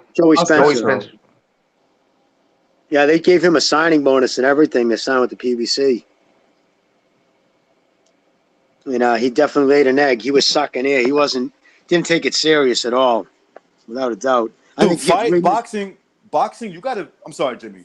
Boxing, you gotta be about that, man. You gotta be really about that to keep up consistent performances. Like, you gotta be top notch, ready to go. It's like fighting, man. It's like fighting in the streets. If you been sitting home, living the life of luxury, you're fucking fighting some animal who just loves to fight. He does this every day. Even if he's not that successful, he might beat you up, bro. His father should tell him to get the fuck off Instagram and Twitter. That's his problem. You gotta be about that lifestyle, man. They become Instagram champs like that kid Ryan Garcia. You know what I mean? That's the only thing they're good for. At least he's getting a little bit better. I'll give him that. But yeah, I agree with you. Don't give Mauricio the new ideas with the Instagram belt. Yeah, that's coming. I'm telling you. Social media. So I'm telling you, the Instagram belt is coming soon. You are the Instagram golden champion, whatever. Ryan Garcia would be number one contender. If that ever happens, I'm done with boxing. I'm telling you right now. I won't even talk about it right now. So, anybody excited about Charlo fighting? Or? Who is he fighting? Brandon Contender Adams? winner. Yeah. I still can't tell the two dudes apart, man. I'm sorry. They should just That's racist. combine their records. Yes, I know. They should just combine their records on BoxRec and just have a two-headed monster, man. I don't know. Fuck Charlo. How old are they? Same age as Canelo? I think they're about 30 both. 29, 30. I think, in fact, they are already 30 or maybe 31. Yeah. Oh shit! They're We older than mentioned the Canelo by Charlo 6 months. sisters and Johnny Boy. And hopped on. fucking Jarrett Hurd looks like the Charlo twins too. He looks like the older brother, not a twin. It's like he was the older brother, and then the twins came next. What's That's good, racist as Joe? well. Spence is Johnny growing boy. his shit out. Watch, he's gonna diet for his next fight. And Blonde. Andre jumping on that style That too. guy looks like a homeless person, man. What the fuck? I'm sorry, was that racist? What's up, fellas? Yo, what's up? Johnny, how's your What are balls, kid? What are we talking about? How's your onion, brother? How's my what? How's your onion? My onion? It's fucking smelly. Nah. Make the girls cry. Yeah, they're tearing up as we speak. What are we talking about? I'm on my cigarette break here at work. We were just talking about Rigondeaux's performance. Where does he go from here? And Joey Spencer, and then I believe somebody slammed somebody else about something. Jermall Charlo and Brandon Adams. The fight on the Great 29th. fight. Oh yeah, Great fight. yeah. What a fucking cracker that is. I mean, you're talking about somebody Willie Monroe beat. So I mean, man, that's it's gonna be a replica of Charlo's sister #1 last weekend, bro. Is he gonna pull another? Where are you, Cinnamon? Where are you at, Cinnamon? Yeah, probably. I don't know. He fucking and then yeah. I was just talking. I had a stream the other day. Rigondeaux. I only gave Rigondeaux 2 fucking rounds in that fight, bro. He was getting beat like a drum. I think. Yeah, I don't know that I give him that many, bro. But Yeah. I had the Mexican cat well ahead in that fight, well ahead. No, I had it 6-2 going in the 9th, bro. And I seriously thought he was gonna stop the guy, or that Rigondeaux was gonna get stopped by this dude, broken down and stopped. I mean, he was just wide open for everything. Yeah, Rigondeaux got jiggle legs damn near every round, bro. I mean, he didn't look good. Throw him in there with Gary Russell. That's what I want to see. Gary Russell will spank that boy. Yeah, he was definitely doing some Bambi on ice there in the fucking 4th round. Bambi on ice. Yeah, Gary Damn. Russell would smoke him. Exactly. Yeah, but yo, what? Go ahead. No. I was just gonna say, yeah, that kid. They should have gave that kid a little bit of more time than that shit, man. Yeah, absolutely. That was a criminal fucking stoppage. Well, Yeah, thinking back to what Precise said earlier, how Rigondeaux has the most. He has the best poker face in boxing. I totally see that because I'm visualizing Rigondeaux getting stopped, and he's got the same fucking expression on his face that he always does. Yeah. Even outside He the ring, always too, looks though. upset.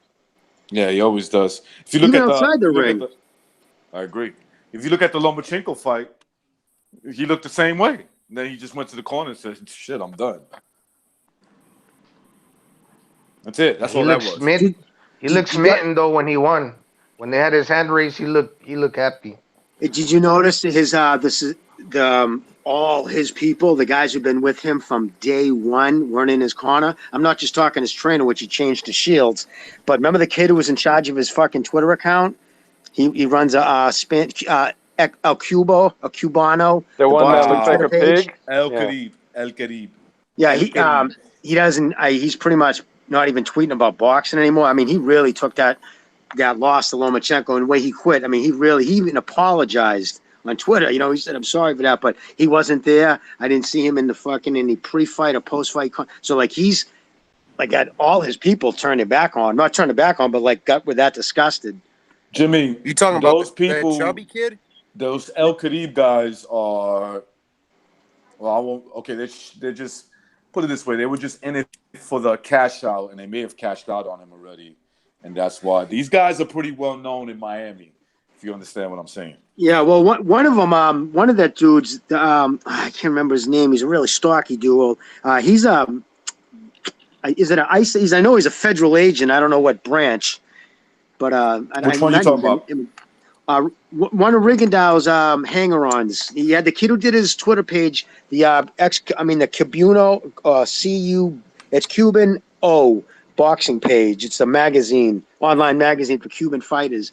He runs that, page, and he also ran Rigondeaux's Twitter account. Now somebody else does, but I don't think he's even tweeting anymore. Rigondeaux doesn't use Twitter. I think Rigondeaux, I forgot who said it. Somebody said it early. Rigondeaux's in a situation where he has to fight because he owes a lot of money, which makes sense. I'm not being racist here. It's just about he's from Cuba and they got to find a way to get certain people here, and that usually comes with a price tag, right? That comes with a price tag, and you got to hit these people off of money. They'll hit you off of money to charge you interest, and I think he's in that kind of trouble right now. See, and the thing is, you're 30 years old, you make a couple of $1 million, right? That's fucking insane when you're 30 years old. But if that's the rest of the money you're gonna after taxes, what's that? 1 million, so it's gonna last you forever. You know what I mean? Like these people don't think of that, and they just spend it ridiculous. And then, I mean, Christ, the fucking graveyard's littered with boxers, one-time millionaire boxers who died penniless. I mean, listen, I'm not going to be a hypocrite. Give me $2 million when I was 30. I don't know. I'm not too confident I'm going to do really good with that, or I'll mainly blow all of it. No bullshit. Give me $2 million now. I can make that work for me, for sure. Fucking $1 million. You could eat away $1 million one fucking summer at the Hamptons with a good coke habit. That's right. Seriously, you know what I mean? So, I don't know. Maybe that was the situation. Maybe he was given some advance money. He chopped it all up, and now he owes people money because he doesn't look like he wants to fight. What, I'll be honest with you. It's just something he knows how to do, right? He's been doing it all his life. I heard there was a guy down in this is what I was told. There's a guy who owns a bunch of drive-through car washes. He's a Cuban dude, very powerful individual in the community. I don't know if he's dirty or but I guess he invested a ton of money into him.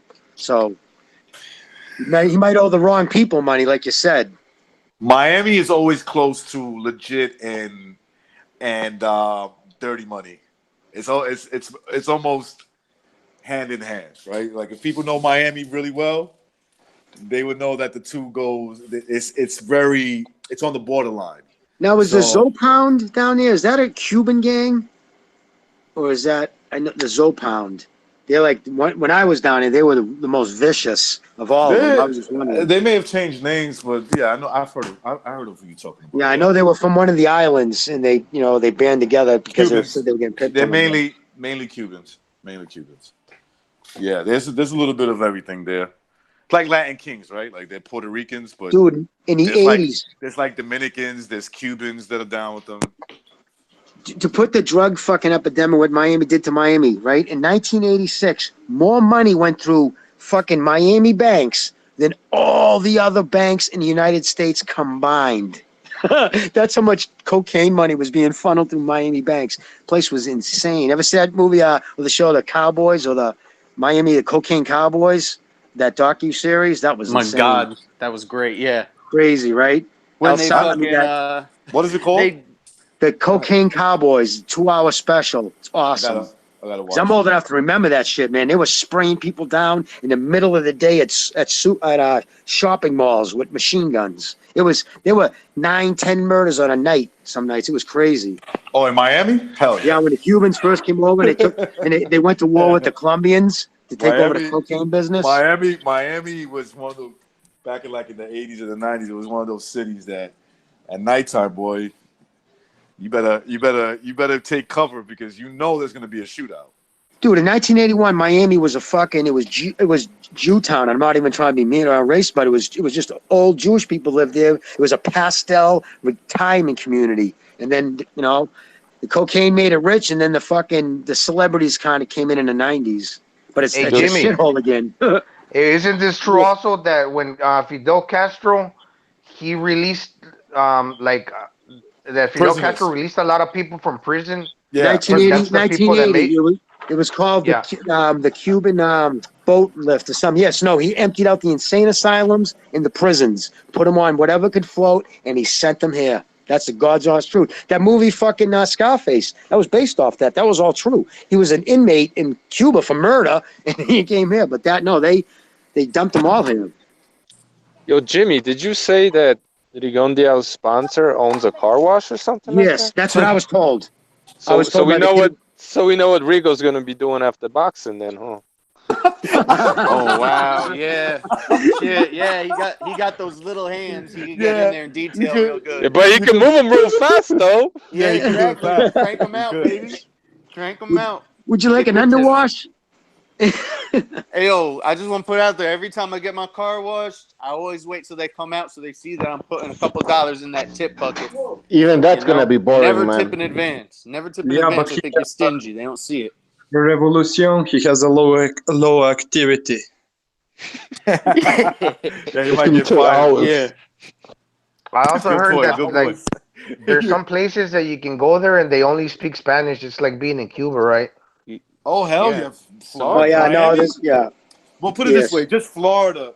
Period. There's spots in Florida that you can go to, and you could go to a neighborhood, and everybody speaks Spanish. Like they all speak it. Haitian too. There's a neighborhood down there that is a Haitian neighborhood too. I don't know if it's still as big as when I was there. It's still actually there's a lot of Haitian neighborhoods. Like in Fort Lauderdale, there's definitely a lot.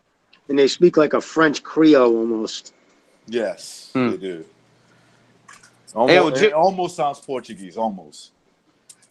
Yo, Jimmy, could I ask you a boxing-related question? Sure. It's off topic. Yeah, because I've been meaning to do it. I ain't got a chance. So yeah, you're close with Mickey. Yep. So I know him and Emmanuel Augustus had a fight of the year back in like 2000, and Augustus is I my remember favorite that fighter. fight. So you have any stories about Augustus or? I know that Mickey really, he was, if I remember him correctly, he's a really good dude. I think was his father part of his fight team, if not his corner. Because I remember there was two kids, Reggie Green, and I think it was Augustus, came and partied with us after. But that happened more times than I can remember. Like after they would always have these big parties if Mickey fought local, and he would always invite whoever he fought. And I'll tell you, they always got whoever he fought didn't pay for a drink. Everybody treated him like, and they would say that like, "Wow, Jesus, I wish every fight I lost, fucking, we always treated his opponent." And if I That's just dope. that kid Augustus was a really good dude. Yeah, fuck yeah, man. Badass fight though. That was at the fucking. I remember that fight because it was like 120 degrees. The fucking AC broke. I think it was at Hampton Beach at the Club Casino, and it was in July, if I don't remember correctly. And with a body shot. But Mickey likes to fight in the Yep. heat, though. That doesn't bother him. Mickey It was hit him. super similar to that Gaddy fight where he got that late body shot. Did I get dropped? No, you still on? Hello? Yeah, I could hear Yo, you. Jimmy, I hear you, man. I hear you, but your Am I dropped? quality got better. Can you hear us? Yo. Hello? Hey, we can hear you. Oh, Jimmy! sorry about that. I don't know why. My shit just went goofy on me. Did you just say something? I'll play with you, Jimmy. No, we hear you fine, Jim. But I remember that fight, man. I can remember it being close, and then Mickey, man, came through with the body shots, man. It went the distance. He didn't stop him. Yeah.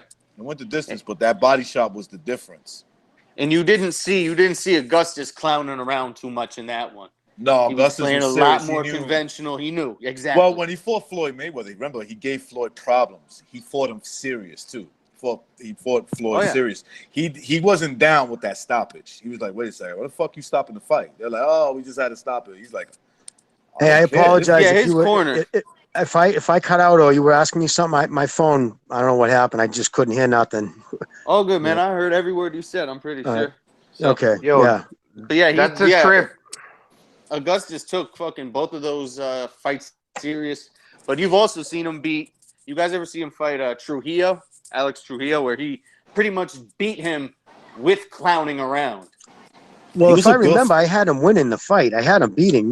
If Mickey didn't stop him, I probably had Mickey losing by 1 round, but that's not the new. He would always do that and pull some okay, fucking. so he did stop him, right? He stopped. He did stop Augustus, I believe. All right. If I'm pretty. No. It was with the body. No, I think he beat him on points because. Okay, all right. The fight was so close that body shot that dropped him that did it to him. I'm confusing. Yeah, Reggie Green. That was insane. That tipped the fight in his favor, and I actually agree because it was a close fight. It was one of those 6-6 plus the knockdown. You got to give the fight to. You know what Mickey fight I like, dude? It's the one fucking what's his name always talks to him about, Jim Lampley. Every time they see each other, he always talks about that. He said that fight, one of the first times after years, he got back on HBO when he was in a stinker. He was fighting his kid, and he just was stinking up the joint because he was just trying to land this one body shot, and he got too focused on it. Mm-hmm. But just as I think, what's his name said, Larry Merchant, well, just get the money back. And I said, boom, he hit the body shot, and he ended the fight. It was, I don't know if you guys remember that fight. They were just dogging him. I remember him. I don't remember the name, Jimmy, but he fought this guy. He was an Irish guy from Ireland, right? He was on the come up. And guess who spoiled the show for HBO? Well, he got hit in the head with a bottle that night, too. They got pelted. Mickey fucked that boy up. Yeah, he was on the up. If he beat Mickey, he was going to get a world title shot. So that's why London was so... England was so pissed at him. He was an Irishman. The guy was an Irishman, too. He was from London, but he was Irish yeah, he could have been. I just know the fight was in England, which makes sense. Yeah. Sean Neary. Sean Neary, yes, Shane Neary. I was just about to say. Was it Shane? Shane Neary? Yeah, Shane Neary. And he was on the come up, and I didn't really know much about him except that because remember, internet wasn't like the way it is today. 21, yeah, he was like 21-0 with like 19 knockouts. He was the fucking hot kid. And boy, I was so shit. I became a Mickey Ward fan. He beat the fuck out of him at the end, because the guy was having his moments in the fight. He was having his moments in the fight in the earlier rounds. I think Mickey might have stopped him in the 8th or the 9th round, something like that. Maybe even a little earlier. The 8th, I believe, was the 8th. The 8th round. The 9th. You're right, the 9th. It was the 9th. It was the 9th round, yeah. And I remember him having some success, and then all out of nowhere, the boy just started landing some big shots, and I was like, he can't take that too long. And bam, he got him out. That body attack, dude. I'm telling you, it's ugly. I can't stress it enough. I would much rather get cranked in the head than take one of his liver shots. And Mickey, it was the type of guy that you could just tell he was like, you guys fucked up putting him in the ring with me. Mickey's got a home video of Mike Tyson. Somebody was filming Mike Tyson at one of Mickey's fights because Mickey and Mike got along really well. Mike loved body punches. And he would tell his friends, he's hitting his friends, watch. And then Mickey hit him with the body shot. Mike jumps up, starts clapping his hands. Now, Mike was also really good friends with Toro Gotti, too. All three of them went out a few nights and got goofy. Mike Tyson is like a box. You know that quiz that you want to do, Revolution? Mike Tyson will beat all of us. I don't doubt that. I forget. I was watching an old fight. I was watching some old fight. I think it was like Cesar Chavez versus somebody, and they had Mike Tyson, a young Mike Tyson, on commentary. And bro, he knew everything, man. He was like Max Kellerman level of knowledge, but it was genuine. It wasn't forced. He loves boxing. I guess he's an insomniac. He's always been that way, and I guess Customado was too. So when he first went up to live with him and his sister up in Vermont, like I guess that's what they would do all night long. They would throw in. Cuss had a whole wall of all these old, going back to the 40s, all on videotape. and Mike would just watch them over. You know, that's the reason why he wore black trunks with no socks. It was a paying homage to the throwback of the 50s. He was in love with that era.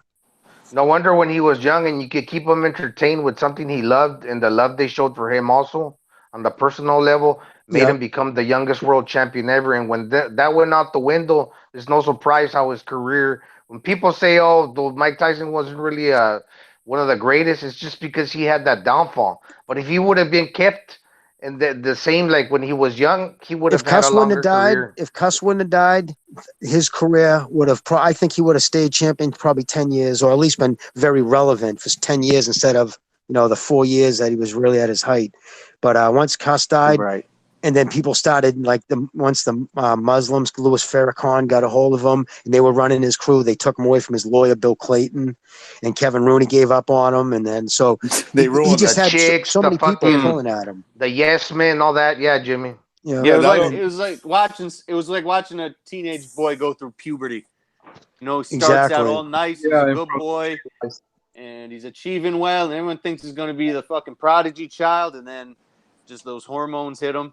And then he's gonna he's gonna fuck you till you love him. His wife, when he married Robin Givens, that was another nail in his coffin. That psycho bitch had him on fucking TV in an interview telling how he has to be on Prozac, and she's like, her mother, I think, was even in the interview at one point, and his mother, I guess her mother was the fucking lunatic. Mike Tyson was sedated. Yes, she was degrading him, and it was terrible. He was just sitting there with his head down. He was sedated in that fucking in that interview. If you look at him, disgusting. Oh, yeah. Yeah, that was like the definition of a gold digger, and also like that's like some form of bullying that they used to do to him, psychological fucking games. Well, on paper, listen, things just aren't good. Listen, you got to have some commonality. She was, I believe, if I'm not mistaken, a Columbia graduate or some Ivy League graduate. Yeah, I don't think he went past 7th grade. You know what I mean? It is what it is. And it's a culture class. So instead, she felt she always had to apologize for him. It was just disgusting the way she fucking demasculated him every time they were in front of a camera. And that had a lot to do with him. So, you know what I mean? He had a lot of shit on his head. He was angry. And once, like I say, Cuss's sister, who was like a mother to him when she died, that was it. He had nobody to answer to. All right, guys, I'm gonna have to end this show. It's been a few hours now. Yeah, I know, guys. Listen, we'll have another show soon. I know this. You ruined everything. I ruined everything. I gotta go press my hood. Anyways, we got a meeting tonight. I gotta get the cans of gas ready. Gotta go cut a tree down for the cross. Down, Jimmy. Right. Can we do one quick little thing before we go? Just one quick. Go ahead, quickly. All right. Last night I brought up we should do, like every week, each panelist, when we have a big show like this, we all recommend like a fight that everybody should go. Bye. Okay, a fight that everybody should go and watch. Everybody just recommend a fucking fight for the I like that. for the panel. I like that. Okay, that's a good one. Yeah, no, that's actually good. No, that's a good idea, bro. Yeah, But last night we How we far had a we few- go back? How far we go back, Revolution? Whenever you think somebody should, just recommend a fucking fight. Like Gonzalo last night recommended Michael Carbajal and Chiquita Gonzalez. Ooh. And I never Which one? seen that one. And I Which watched one? that today. Can I recommend one real quick? John Mugabe. I'm sure you guys all seen it, but John Mugabe, Marvin Hagler, that middleweight fight. Watch that, and then you compare it to, say, Canelo Jacobs or even Triple G Canelo. How much more exciting that other fight was. All right. I'm gonna try to find that. That one's a hard to find one, believe it or Yeah, not. they take it down all the time. I don't know why. I don't know who's doing that. It was a Pyrrhic victory for your boy Marvin Hagler, because I always believe, man, I was a Marvin Hagler fan. I always believed that's the fight that took something out of him.